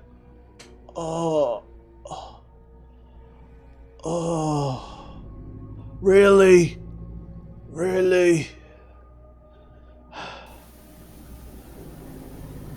Remembering a little more about that egg yet? I didn't know it was an egg. The captain just said he'd take this bag and go. I didn't know it was an egg. So fine, it's an egg. You're all smarter than me. I'd like to do an insight check to see if he's lying or trying to play dumb. Yeah, sure. Make an insight check. Jarina? While all this is happening, I want to be extra observant on what they're doing, but also I kind of want to be observant and like on my toes, keeping an eye on the jungle around us. Okay. Make a general perception check for me. Galen, what'd you get? 20 non-nat. 20 non-nat. I mean, Leah, we can always leave him for the frogs tied up. It's a good idea. They sounded hungry when I was at watch. What about you? Yeah, totally. From what I could hear.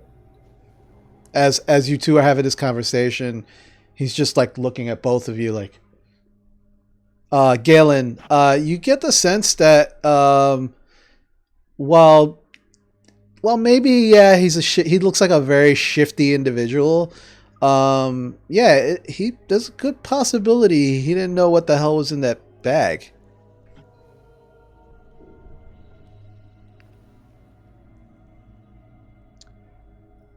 I think he should be cleaned up and well prepared for our frogs if he doesn't give us somewhat of an answer. And I asked- No, all right. So nobody's asking me a question. You wanted to know about the egg. I didn't know there was an egg. Can we move on to a question I might have an answer to? Where's your captain? Not First, here. who is your captain? What's his name? Captain Wrinkly Bottom. Seriously? I'm gonna Maybe give I him a should pass. just get out my Squall, knife you mind and helping me make real him a quick? little bit bloody. Hold on. One person at a time. Hope, what was that? Maybe I should get out my knife and start just kind of taking some skin off his arms. Is No. that what you want to do? No, hold on. I'm saying it as a threat. Oh, okay. Make an intimidation check for me.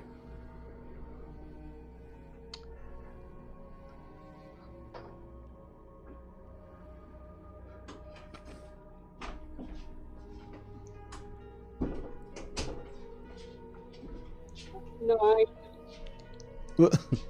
He kind of looks at you and goes, "Oh, yeah. I'm so scared." so I take out my knife.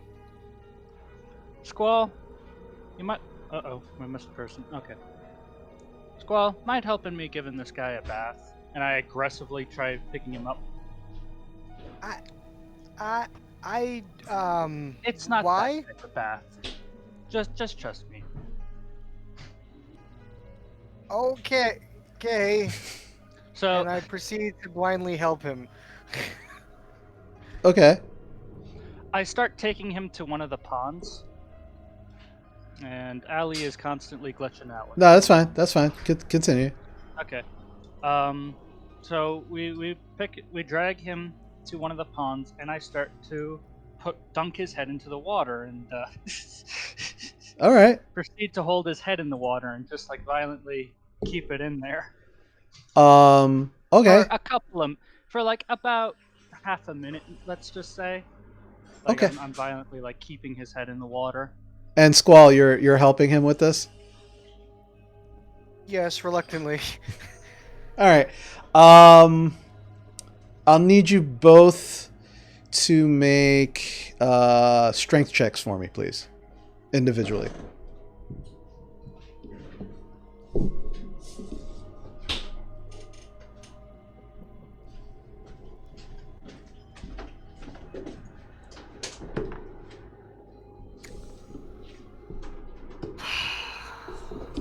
Oh no. All right, Squall, what'd you get? 5. Okay. Fuck. Galen? I got 16, which is better, but I don't know if that's enough. Okay.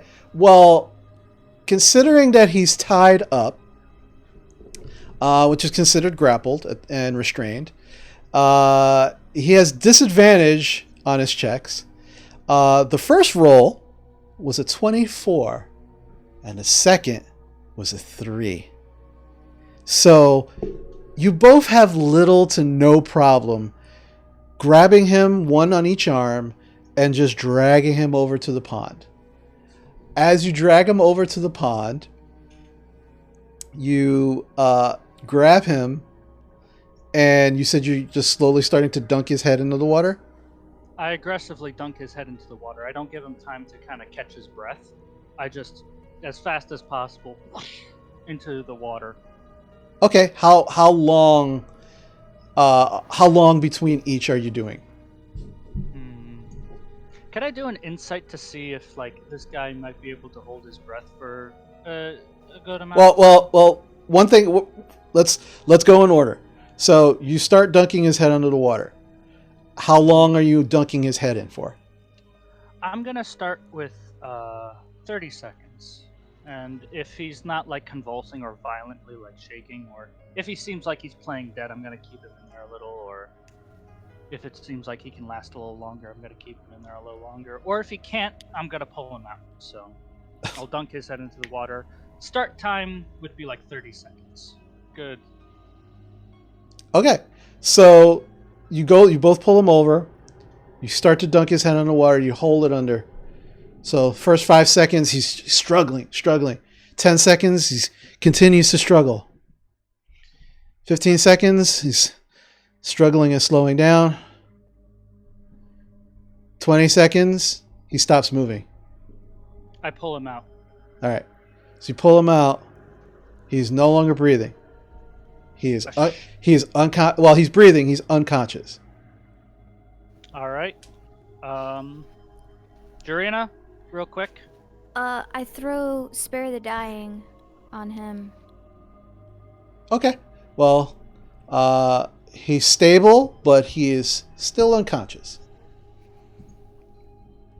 I'd like to kind of resuscitate him real quick. I don't know exactly how. Maybe like try When to you get the wake up- water out. When you wake him up, may I try something? Because this is clearly not getting us anywhere. Sure, I guess. And I proceed to try to resuscitate him, try to get him awake again.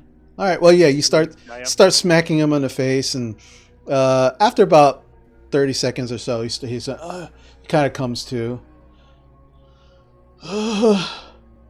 So, let's try again. And Squall, real quick, and we try to pick him up and bring him back to the same spot he was. Yeah, Can we not murder him again? Yeah, he's barely Yeah. moving. You don't have to roll. He's barely moving. You drag him back over. And who's doing what now? Go ahead, Phoebe. I stand in front of him, I get eye level with him, and I say, I am going to ask you the name of your captain now. If you do not tell me the truth, that is one fingernail gone. Make an intimidation check.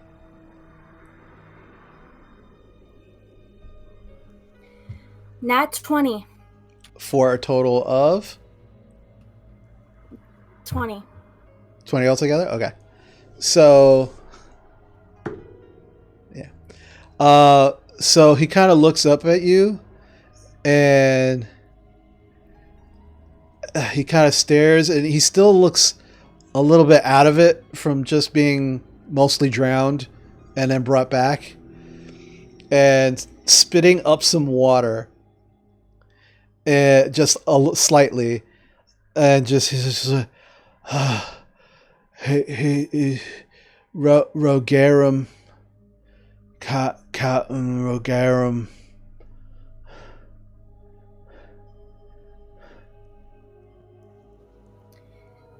I look to Rowan. Write that down, please. Mhm. Now, why did you and your captain want to steal the eggs? And again, if you lie, that is a fingernail gone. It's I work for him occasionally. He has a crew. I was just doing. That was no. Shh. That was not the question. Why were you stealing the eggs? What did he want you for? I was ordered to do it. I don't know why. We're taking the eggs somewhere. The captain knows where. I don't. I follow the captain's orders. He said go north. Go through this area. Give the egg as tribute. The one that And he just stops for a moment and then just kind of looks around at all of you. And then stops talking. I want to roll an insight to see if he was lying at all throughout that entire time, or if he was telling the truth. Sure, roll an insight check. So, since he stopped talking, may I wedge my knife underneath his fingernail and flip it off? Sure. I will say...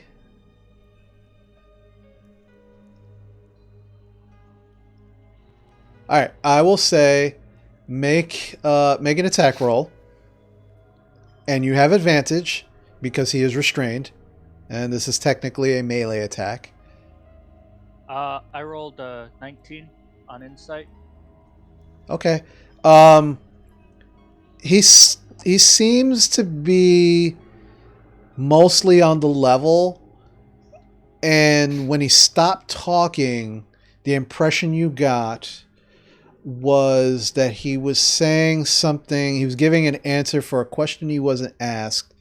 And he thought he was saying too much, so that's why he stopped talking. No, Keep hold going. on. Yeah. What was your roll, Phoebe?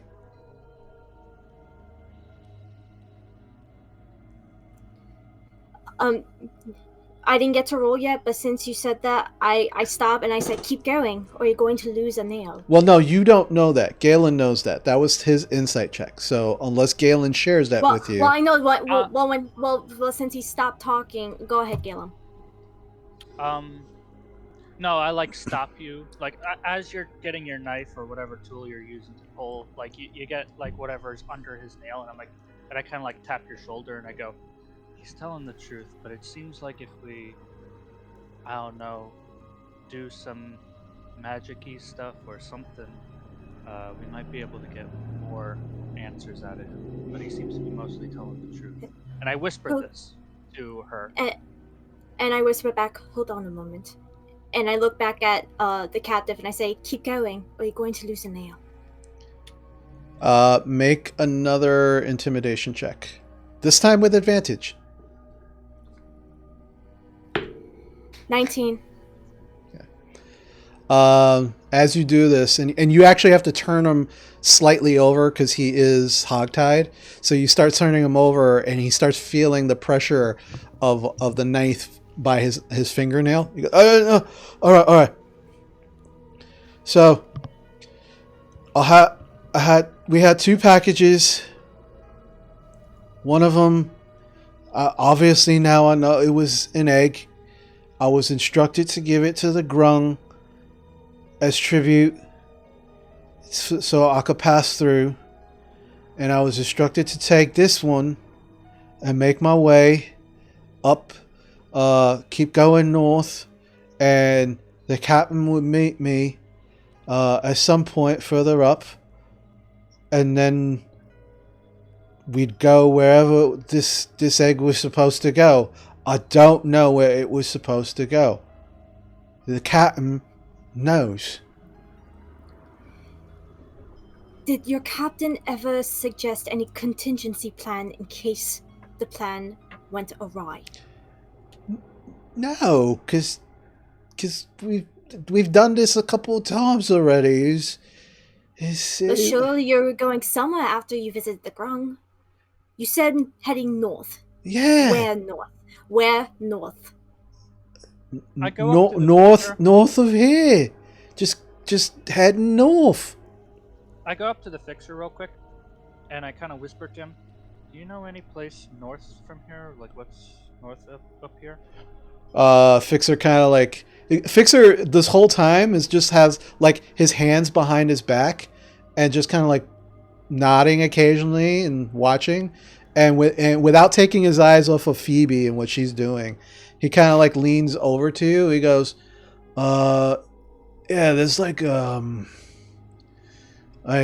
a break in the basin here, and it breaks off into smaller rivers and the Ustalak. But that's maybe another 2 or 3 days north of here. Is it big enough to have like a small boat to pass Maybe- right through? Maybe a small boat, not a big one. All right. Yeah. I'd like to also go over to this little powwow between the Fixer and Galen. Okay. Didn't the secret message say that there was a gentleman in Zadash? Is Zadash north of here? Well, yes, Zadash is very north of here. Very, very north. Almost dead center in the middle of the Empire. So, yeah, that makes sense if that's where they're taking the egg. At some point, they're gonna have, they probably have to. And it seems to, and he just kind of trails off a little bit, and he seems to be like thinking now. Like he took his eyes off of Phoebe, and now he's just kind of thinking. Phoebe? I look up to the Fixer and I go, clearly this man was used to be expendable. What do you suppose we do with him? Fixer. Oh, I intend to expend him. Would you care to do the honors? I tend not to get very messy. Oh, well, before we get to that, he's going to be very, very useful getting this egg back to where it belongs.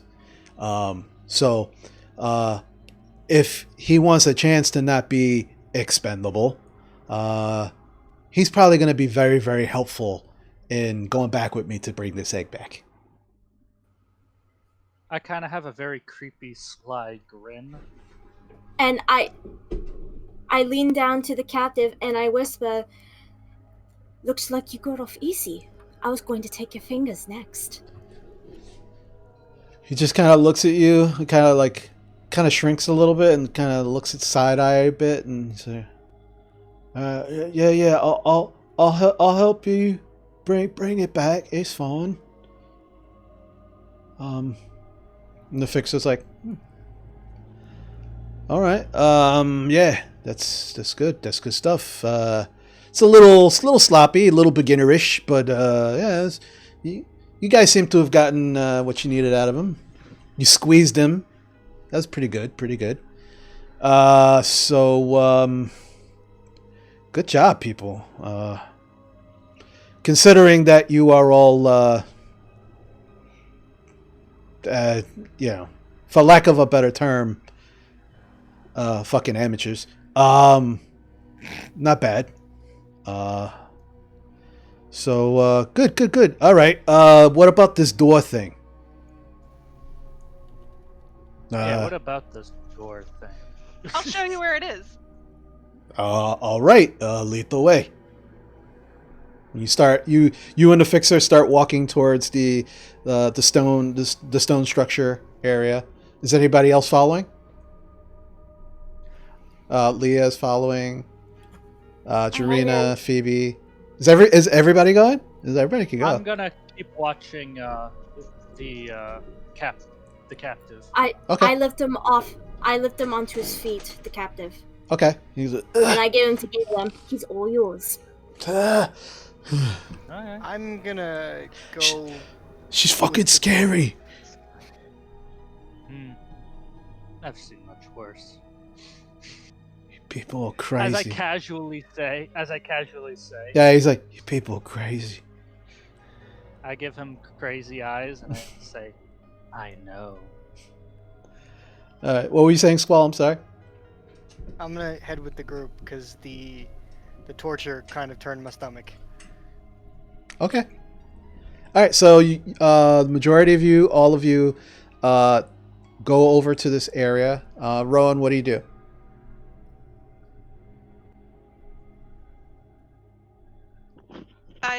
I go up to the door and I show them the skull and I show them where there's a little divot, and I don't stick my finger in case it's trapped.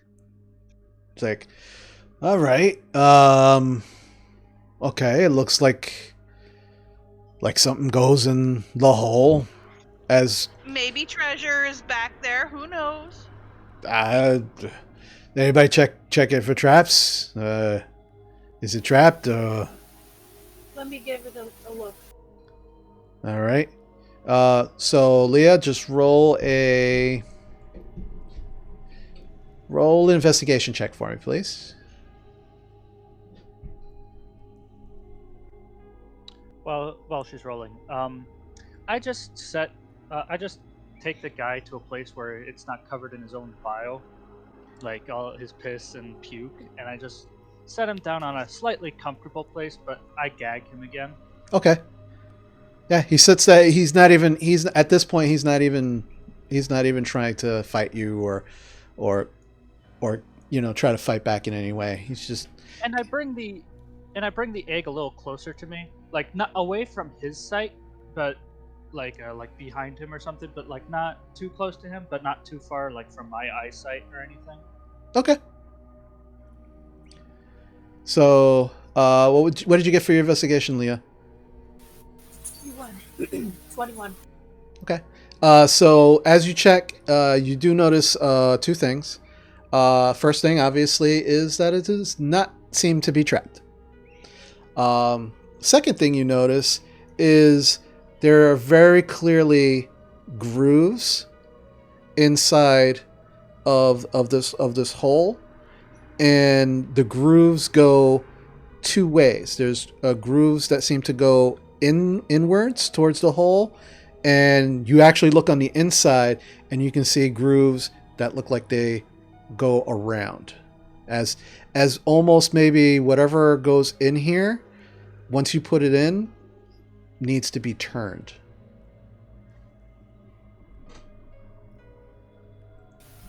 I feel around in my pocket for the stone that I found on the frog. Okay. Yeah, you find it, take it out. I'm not taking it out. I'm gonna ask the rest of the people, what do you guys want to do? Do you want to try to go in?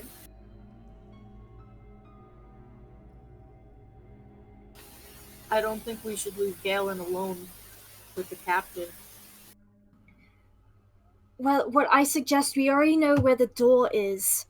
So we should head back to the town, situate the eggs, and then come back later. We can't keep holding trash around. I gestured to the captive. Well, the fixer. Well, I was gonna get to it. I wanted to make sure that we finished up everything that we needed to finish up here first. But I was gonna get to that. I'm gonna take him back. I'm taking the egg back. I don't think it's gonna be such a hot idea for all of you to come back with me yet, because seems that some of you was seen on the boat, and I need to. Yeah, I wonder who that was. I need to fix that issue. So it's probably gonna be best that when we're done here, obviously not immediately, but when we're done here, that we kind of go our separate ways. But I will take care of things back in Xarzith Kitril, and then we'll kind of take it from there. But let's finish up here first. So, are we going through this? Are we going to open this door or what? Alright then. Yes, please. Roger Are we that. leaving Galen where he is? All right. So, as you all say, yeah, we're gonna open the door. You watch as the fixer just kind of steps back and he just kind of motions to go ahead. Serena, are you with us? Yes, I am. And Hope is with us too? What was that, honey? Are you with us too, or are you with Galen? Yeah. We've never lost hope. Oh, damn it. Rowan. There's always hope. I think Hope we should is let always Galen know around. what's up. All right. So what are you guys doing? I can't believe it took us this long to start making hope jokes. Steve, hope. Say that again. We didn't hear you. I'm the only one who heard you, Laura. It wasn't. No. It wasn't funny. It wasn't Who's funny. opening the door? It's not worth repeating. I'm gonna put the stone in my hand and put it into the space, kind of palm it, and open the door. Okay, so you put the you go to put the stone inside, and as you do, you have to play with it just for a moment, just to get it in the right way. But it snaps in perfectly, and there's just enough of it sticking out that you can actually turn it. Do you turn it? Okay. Yes. Which way do you turn? Left or right? You can go clockwise. Clockwise? Okay. So you start to turn it clockwise. As you turn it clockwise, I need, let's see. So Leah, Rowan, Hope, Jarina, Squall, and Phoebe, but Phoebe's not there, but we'll wait till she gets back. I need you all to roll dexterity saving throws for me, please.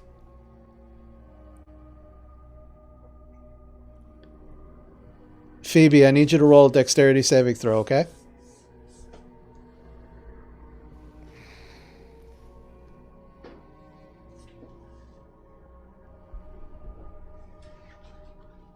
All right, so, Jarina, what'd you get? 13. Okay, 13. My only question is, what did they do? Well, you'll find out. Let's see, Rowan, what'd you get? 14. 14. Hope? 10. 10.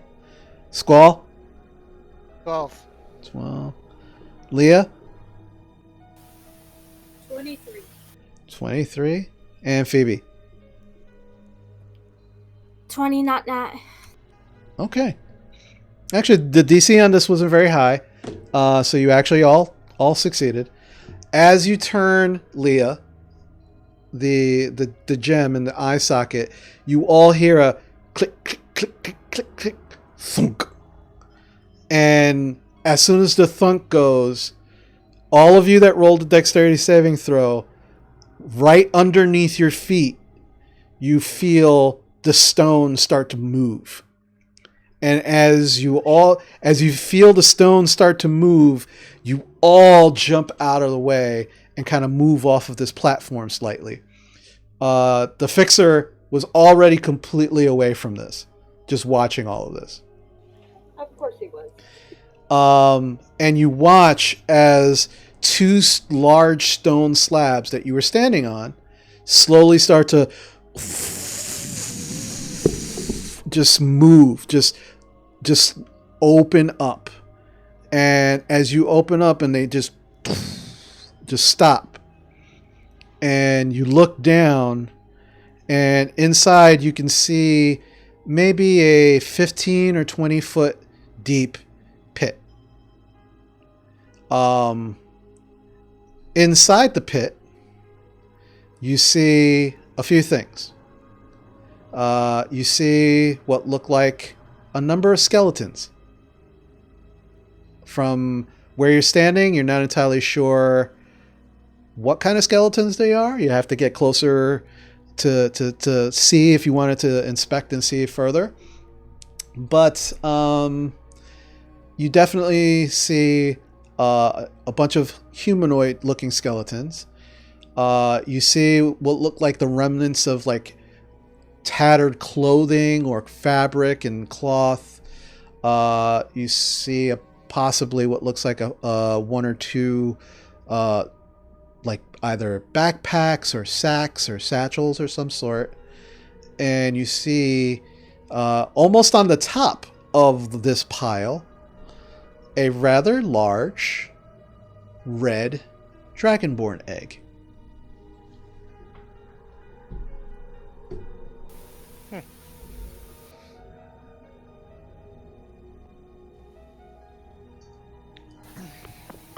I'd like to go down, but check for traps first. I'd like to check for extra traps. I have some rope.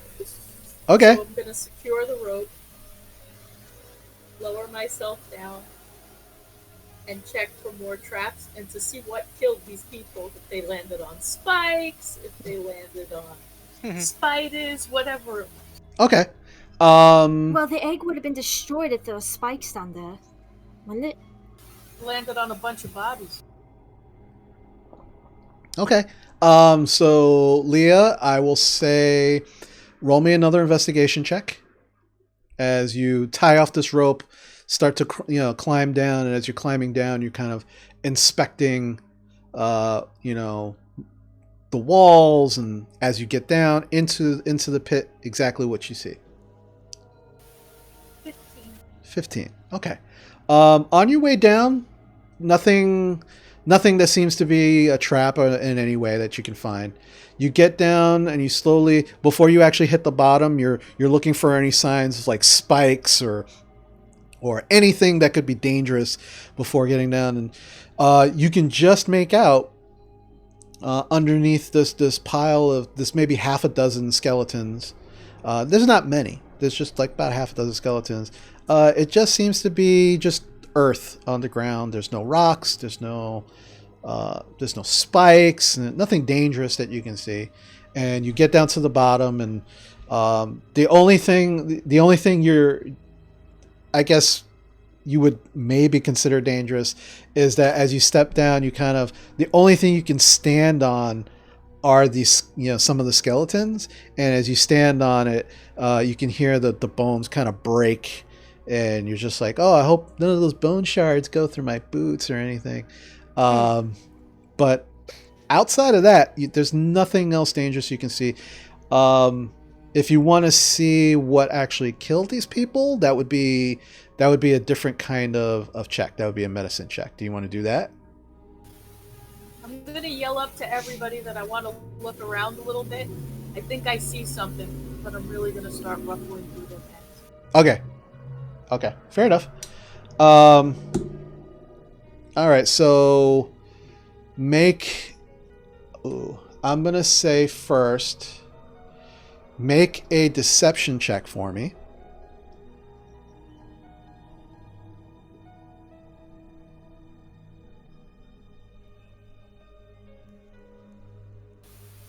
$19. 19. Okay. And now make another investigation check for me. This one is now you're on the bottom. You're actually going through stuff and looking through these things specifically.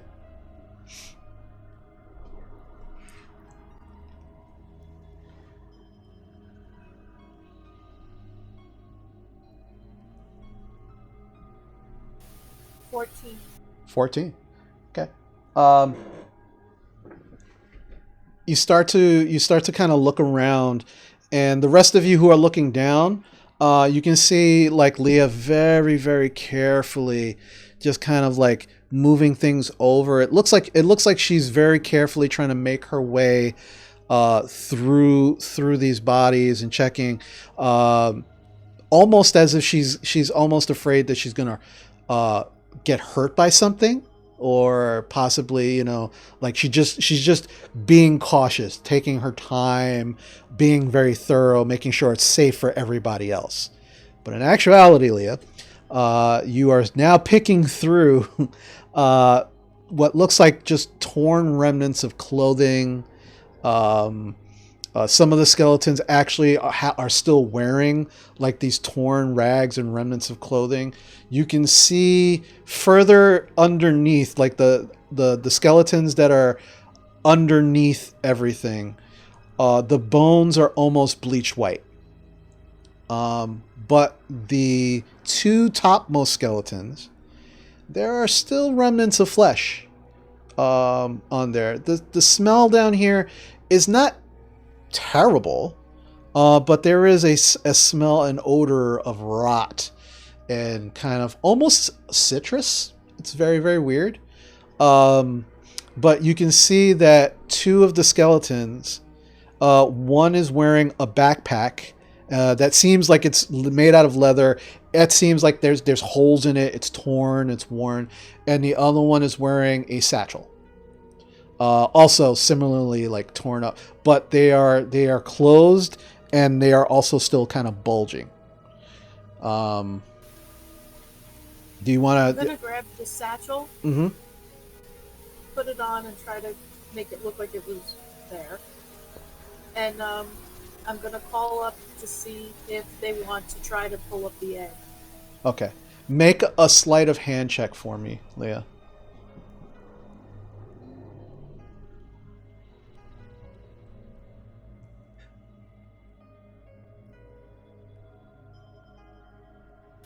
$26.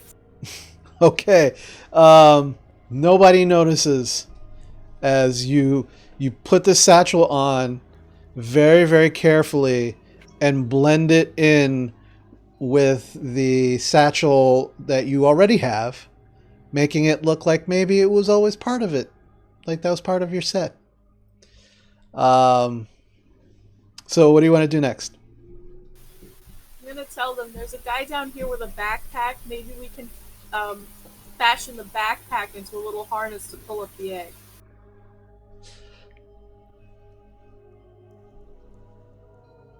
What the rest of you want to do? I am going to help her bring the egg up. All right, so how do you want to do it? I think I have some rope. Let me check real quick. While I'm guessing they've been gone for quite a bit. You can kind of see them where they're at. You're not entirely sure what's going on, but you can kind of see them crowded around up on this thing from where you're standing, Galen. You're not terribly far away from them, but you can see what's happening.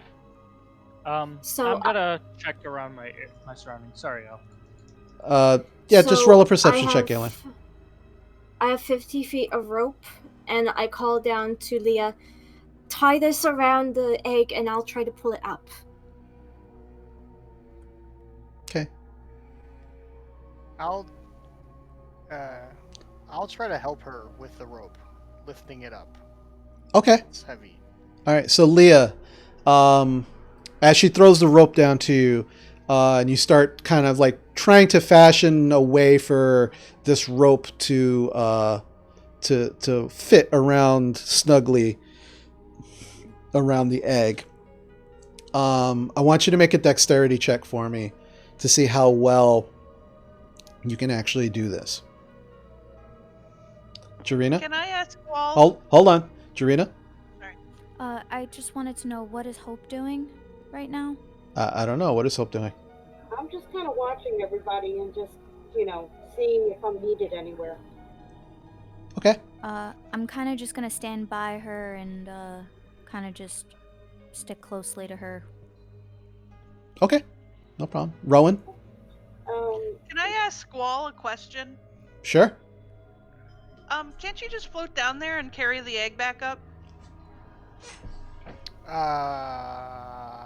I could get down there and possibly levitate with the egg. I could also cast levitate on the egg, and which I think would be more sensible.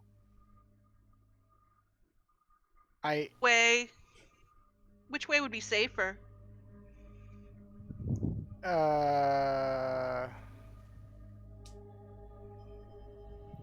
don't know. You know what?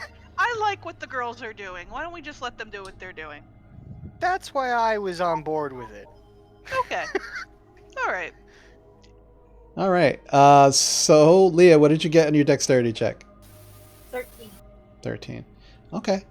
Yeah, easy enough. The Dragonborn eggs aren't smooth by any means. They do have jagged edges and what looks like almost like a sheen of scales that kind of, smooth one way and rough the other. But almost minuscule. So you are able to tie the rope around without much of an issue. And get it up. And so between Phoebe and Squall, they start pulling up the egg. I need either both of you to make strength check for me, or one of you roll with advantage. How do you two want to do this? You want to do it? You want to do it individually, or? advantage. I will do it individually. Okay, so both of you roll individually. Squall, what did you get? 20, not nat. Okay. Phoebe?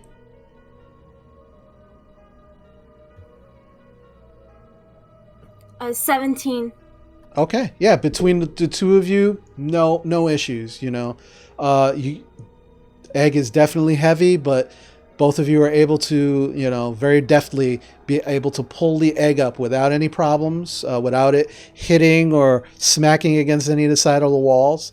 You're able to pull it up, get it over the side, and you now have a red Dragonborn egg. And as this is going on, the fixer is just watching, kind of nodding his head, not saying anything, just hands behind his back. What else would you guys like to do? I want to ask Leah if she sees any parchment, paper, books down there, anything of interest. Anything with these interesting hieroglyphs that are on this lovely rock face. Do I see anything like that? No. All you see, the interior is made completely of the same stone, but there are no carvings, there's no markings, anything that you can see. This just looks like a pit. There's a backpack down here. I'm going to throw it up to you guys, and then I'm going to head up. Okay. So, Leah, Phoebe, you want to do something? You know? What's wrong? What's up, Phoebe? I want to use the rest of the slack that's connected to the egg to make a makeshift backpack to put on my back. Okay, I will say make a dexterity check to kind of basically to try and figure out how to put that together deftly without hurting you or the egg. I rolled a 14 on perception. Okay. You take a look around. You do see the captive is just kind of like, you know, even though he's gagged, he's also trying to watch what's going on with the group over there. And as the egg comes over the side, you watch him go.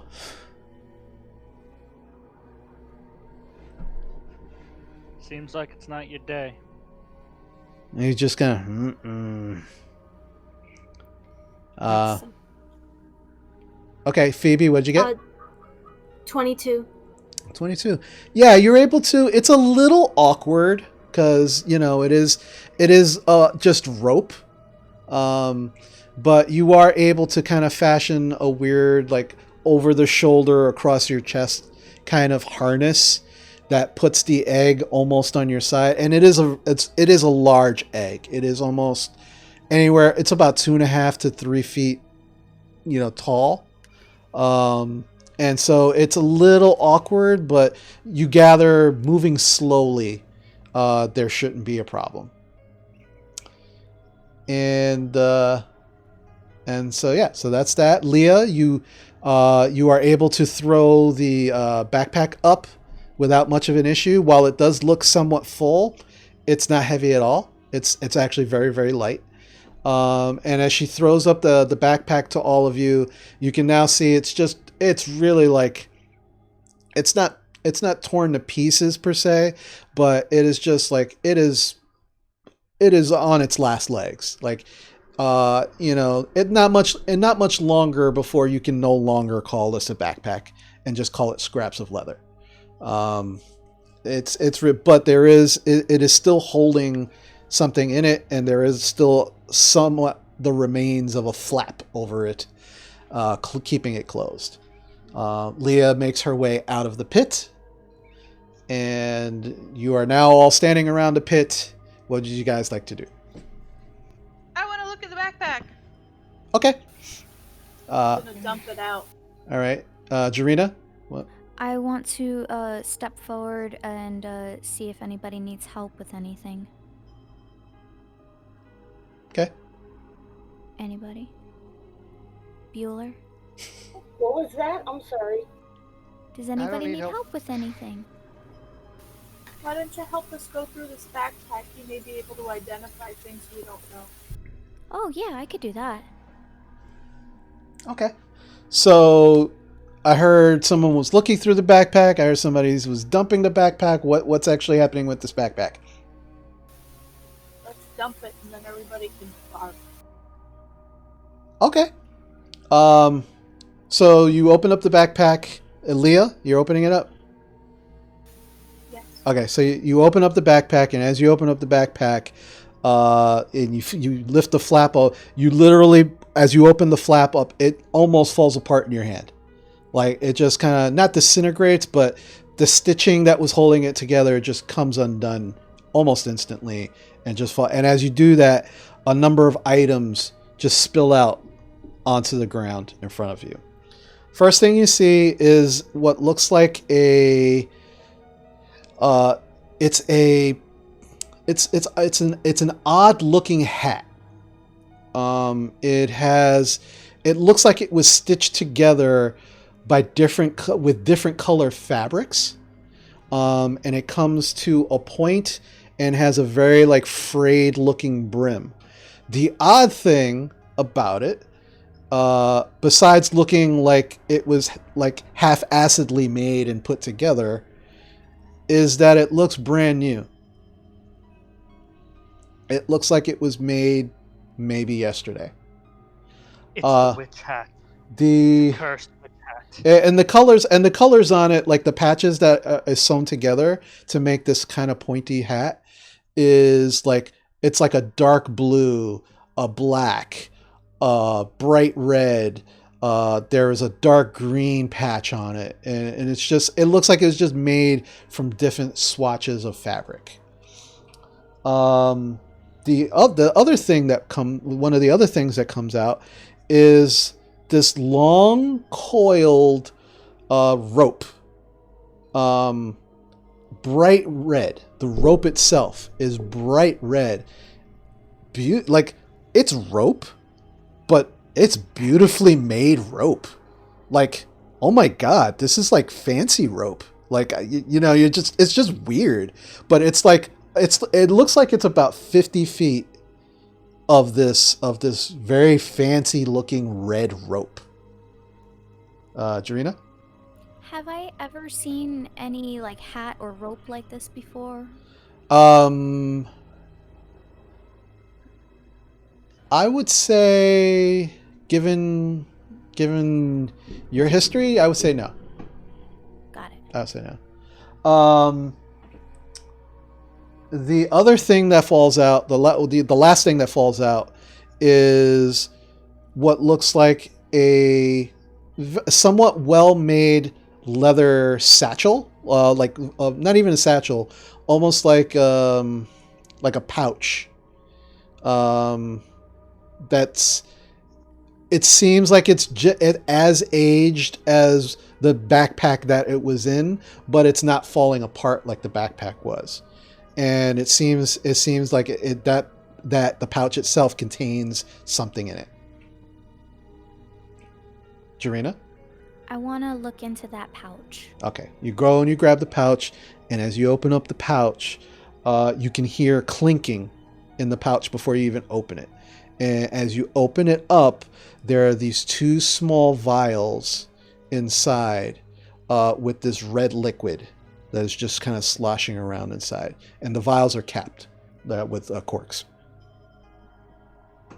Have I ever seen anything like this before? No, you have not. Understood. Rowan? Have I ever seen anything like this before? You might have. I'll say roll an Arcana check for me, Rowan.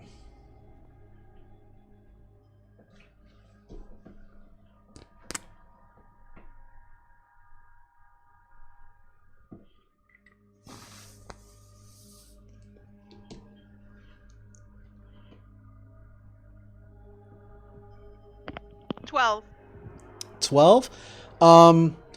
While they're a little deeper red than you've actually remembered them being. You've definitely seen these before.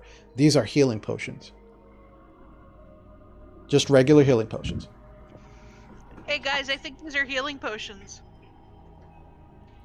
Do you want to Ooh. take one and I'll take one? Well, How finally. many are there?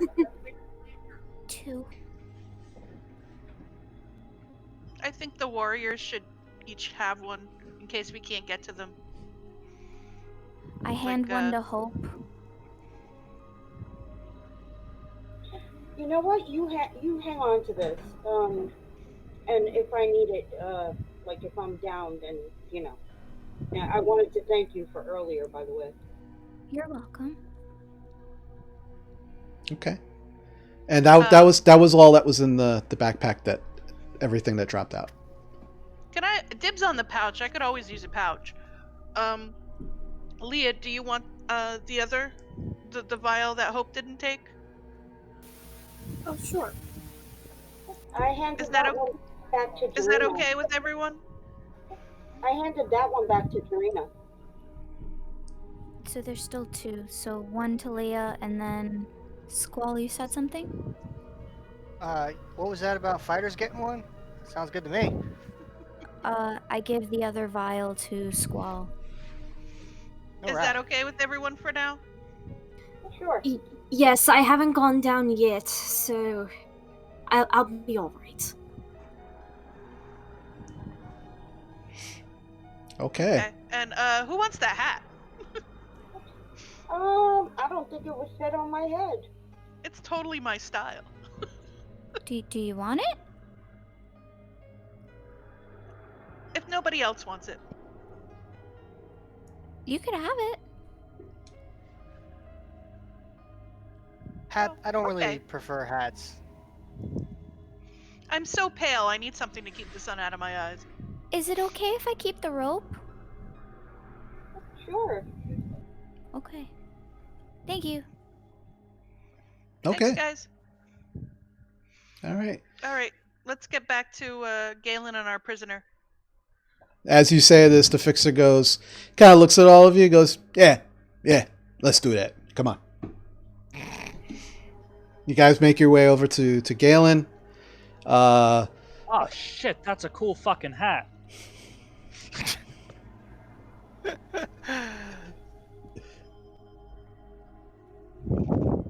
I know you're jealous. God damn it. You hear him say under his breath. I take out the rope and I show him the rope. Look what we found. Cool. I also saw you got an egg. I mean, I don't have an egg. They have an egg. I have a rope. It's red. It's I the sniffed it. Does it smell like blood? no. It actually smells. You know that new store smell, like when you buy something brand new and it just smells like the store you bought it from. Like it's very odd. It's just like it's brand new. It smells new. It is the fanciest fucking rope you have ever seen. There is nothing like that new rope smell.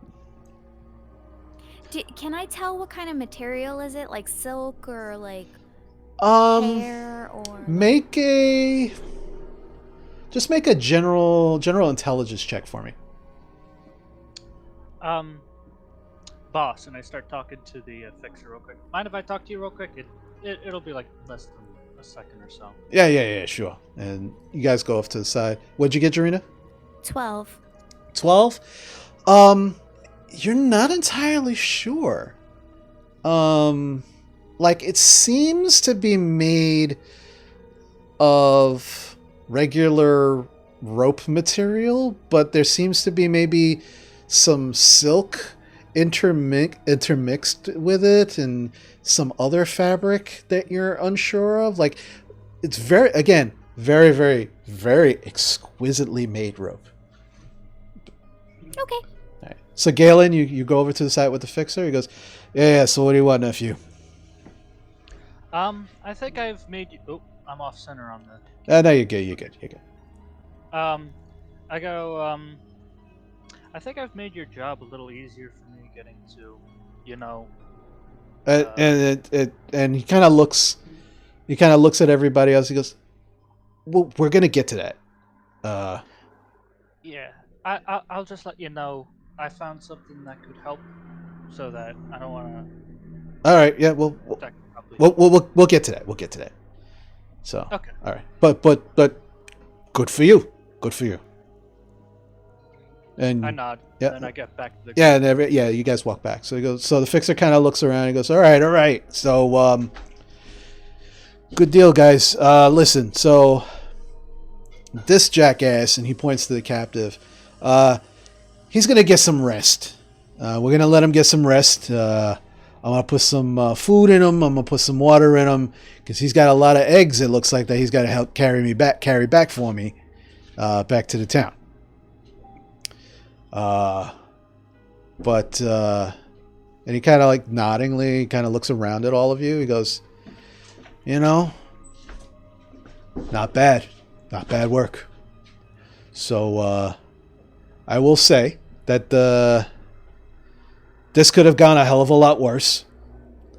It is a shame that you guys were seen at the boat, and now I have to do a little extra work that I was not counting on.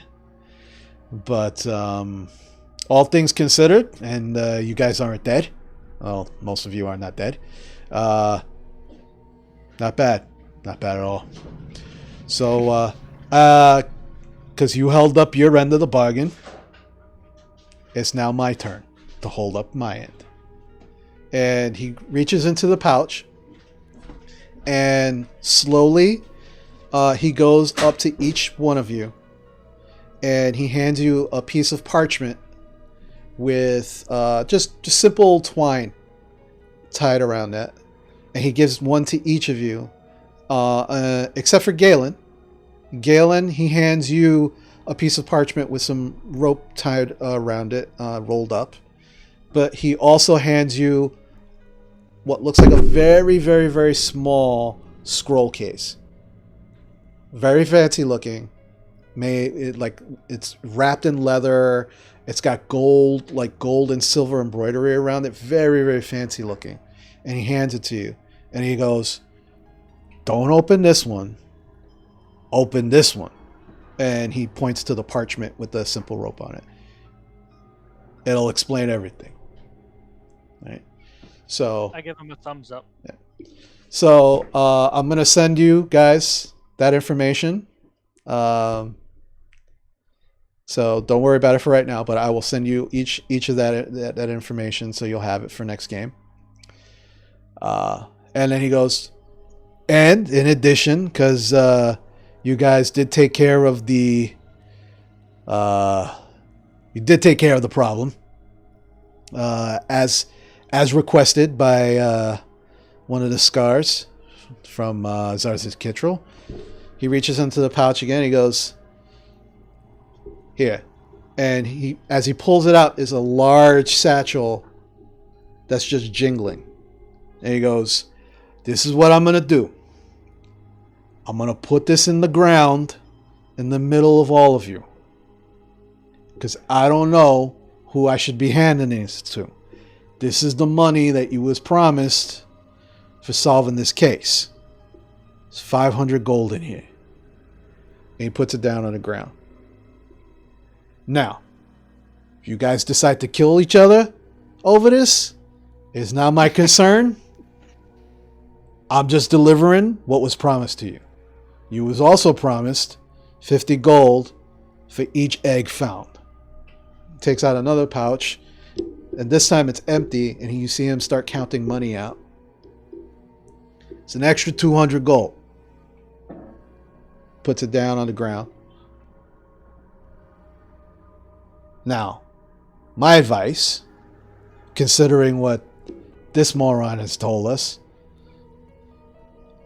you all should continue north, because I was thinking about what he was saying about going north, and then considering the letter that you found saying that they were making their way to Zadash. Honestly, I think what they're doing, considering how quiet they were trying to keep this, and only a few individuals were making this journey. I think they were making their way through the basin, going toward the Ustalak to Trostenwald, and completely bypassing the Wayun gates. You all remember, and you all know, for various reasons, each of you know, that the Wayun gates are the only way in and out of the Empire from the south, from the Menagerie Coast. And from what the Fixer is telling you, it sounds like these guys have found a way to completely bypass the gates and get into the Empire without anybody seeing them. So I think that you guys should probably take this what they've been doing, take the hint and go that way. I will say, knowing this area a little bit the way I do, and considering what you've already been through, be careful. You don't know what else you're going to find the further north you get. It could be just more of these grungs. It could be wild animals. You don't know. But my advice is continue going north. Make your way back into the Empire, or wherever it is that you guys all decide to go. Whether you go your separate ways, whether you decide to travel together, whatever it is, keep going that way. I will tell you, when you come to the fork in the river, you want to take the leftmost fork. That is going to lead you to the Ustalak right before Trostenwall. All right? So, but whatever you do, do not cross over onto the western bank. Why? There's a lot of scary shit on the western bank. The best warning I could give you is most of the idiots that go treasure hunting on the western bank never are seen again. Except for the ones that come floating down river, missing appendages, look like they're eaten. Except for those guys. Got it. Just do your best. Don't stay away from the western bank. But yeah, that would be my advice. But take a look at the things that I gave you. There's some information. There's the information and the things that you all asked me for. The instructions are in there. They're kind of plainly read, and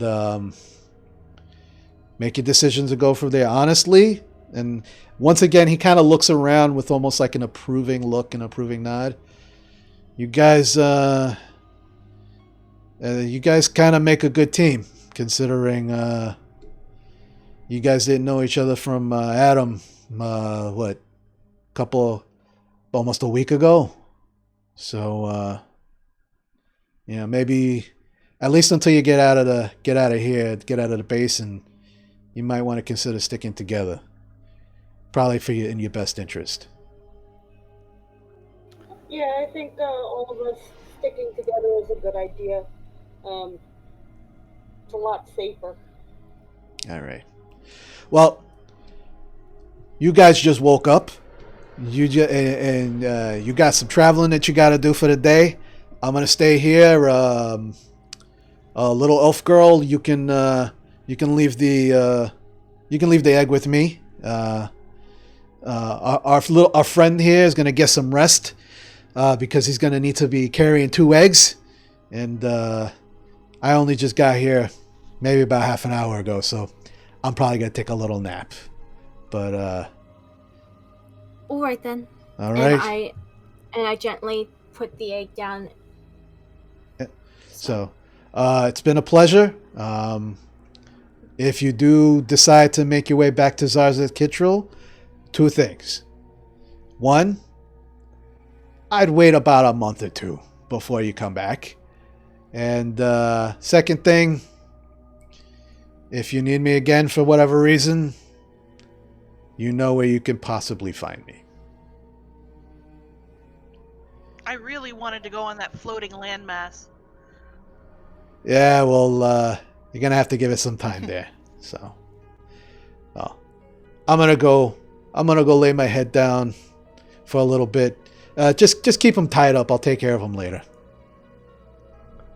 So, Jarina? Thank you. I have a couple of questions out of game. Yep. One, that parchment that I gave you, did you keep it? Yes. Okay. Second question.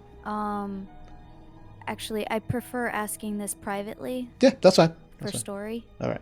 So, you have all successfully investigated and solved and took care of the Dragonborn egg issue out of Xarzith Kitril.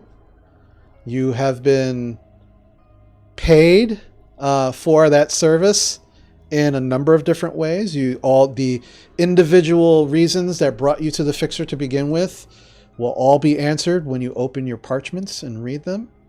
There is the matter of divvying up the money that is ominously sitting in the middle of your group at the moment. It creates an aura. And that is where we're going to end tonight's session. But additionally, you are all now level 3. Woo! So, for those who don't know, we are playing. They are getting milestone experience. So every time they complete an arc or complete something, some part of the storyline, and they complete it, they will actually be getting XP in that fashion. So you guys are level 3. So before we leave, I want us all for you guys to roll your hit points, and then we'll close out for the evening.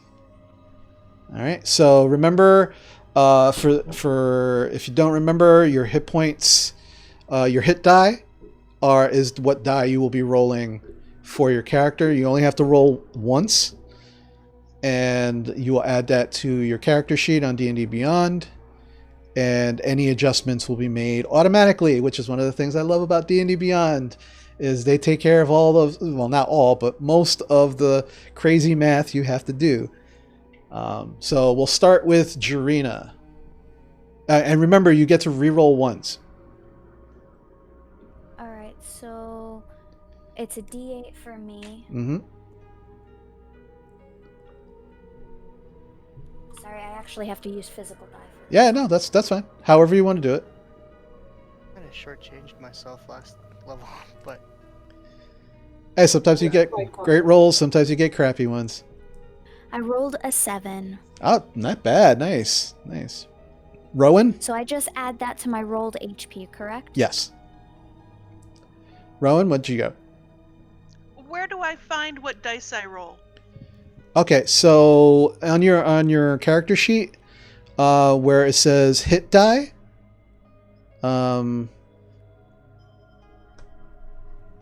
but as a druid, let's see.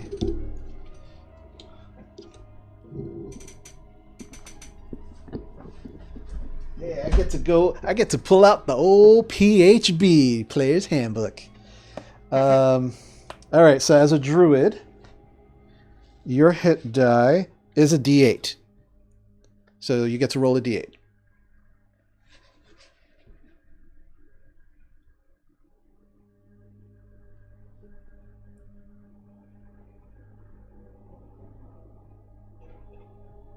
Or Was that a 4? Okay. All right, Hope. Yeah, 1 second. I just found.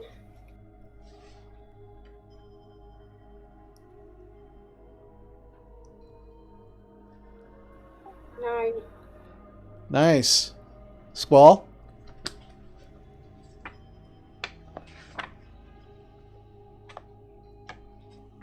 18. I have 2d10 as my hit dice. Well, no, you would only roll 1.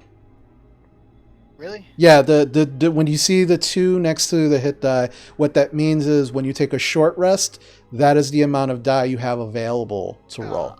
Okay. So you only roll 1 die. All right. Can I take the 8 and call it even? No, just re-roll. All right. Damn it. Well, was. This is gonna suck. 7. 7? No, this 7's not bad. That's pretty good. I rolled a 10 and an 8. They're with 7's worse. Leah? Hey, but it's closer Alright. to the 8, you Yeah. know? I'm a fighter. Get good. Trying. I rolled a 7. Oh, What does okay. that mean?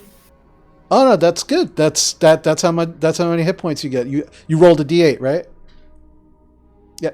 So that's that you're gonna add that to your rolled HP in D&D Beyond to your hit points.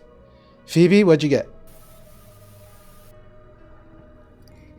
I got an 8, so I'm a little confused by this. It says rolled HP modifier, and override HP. Yeah, no, you're gonna add that to your rolled HP. So whatever numbers in there, you add the 8 to that, and you basically add that up, and then D&D Beyond will take care of the rest. Galen, More math. what'd you get? Just a quick question. Yeah. It says 3d8. I'm guessing it doesn't mean roll 3. Yeah, no, you just roll 1d8. Just roll 1d8. Okay. So. That's the mistake I made.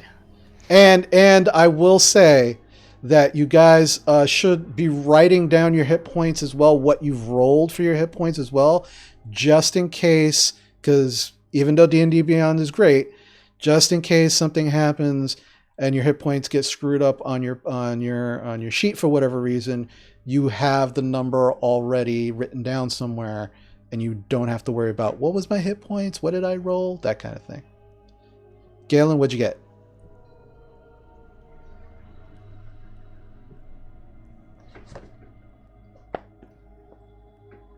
Eight plus 8. my constitution, which is 11. Nice. So, Well, no. The D&D Beyond will add the Constitution in, but that's great. You guys had some great rolls for your hit points. That's good. That's good. So that's great. Great game, guys. I know we didn't get into any fights, but you guys found some treasure. You guys got you guys got paid. We'll see how that turns out next week. And you guys finished an arc, which is great. So, Successful. Nobody died. Yeah. And so what we're gonna do, because I know there was some questions about it before we started the game. When you hit a level and you gain certain skills or perks or things like that, the way we're gonna role play that and we're gonna move that forward is when you say I'm going to cast this new skill or I'm going to use this new perk or whatever, I will help you role play that out so you will understand why your character is doing it to make sense. Okay? So, because sometimes, because the way D&D works is, it's like, oh, I hit level 3. I can now do this and I can now do that. And we want to make that make sense in the game. That not all of a sudden is like, oh, now all of a sudden I can cast Fireball. And, we want to make sense of how that happens. So I'll help you guys role play that out when you actually want to do it. So you still have the ability to do those things. Just let me know that you want to do it and just kind of take my lead from there of why your character is able to do it. And we'll go. Sound good? is that for next session? Yeah, for next session. So between now and then, take a look at your new skills, take a look at your new stuff. If you have questions about it, contact me, let me know. And we can kind of move it forward from there. But other than that, again, great game. Thank you everybody who's with us and watching. Hope you had as much fun watching us as we had playing. Because this is always great. I love these players. I love that I have these players. They make it as much fun for me as they say I make it for them, and so that's why I do it. So until next week, thanks everybody again for watching. We do appreciate appreciate you coming to support us. We're going to be putting together a Discord server for players and creators pretty soon. Still bear with us while we're still messing with settings and stuff in the chat. I know there was some problems in the chat. We're still brand new at this. I'm still brand new at this. So everybody, thanks for being patient while we all take care of this. I really, really, really do look forward to meeting you guys and talking with you as well. I really do want to not just answer your questions, but I really do want to get to know all of you. I do want to kind of build that relationship, build a really cool community here. I'm really looking forward to it. But just like you all, we have our real lives and crazy things that happen in those lives. So just bear with us while we kind of find our footing and get this moving forward. We all really do appreciate it. So once again, thank you. Good game, guys. Good game. And we'll see you all next week. Bye. Take care. Bye-bye. Good night, everybody.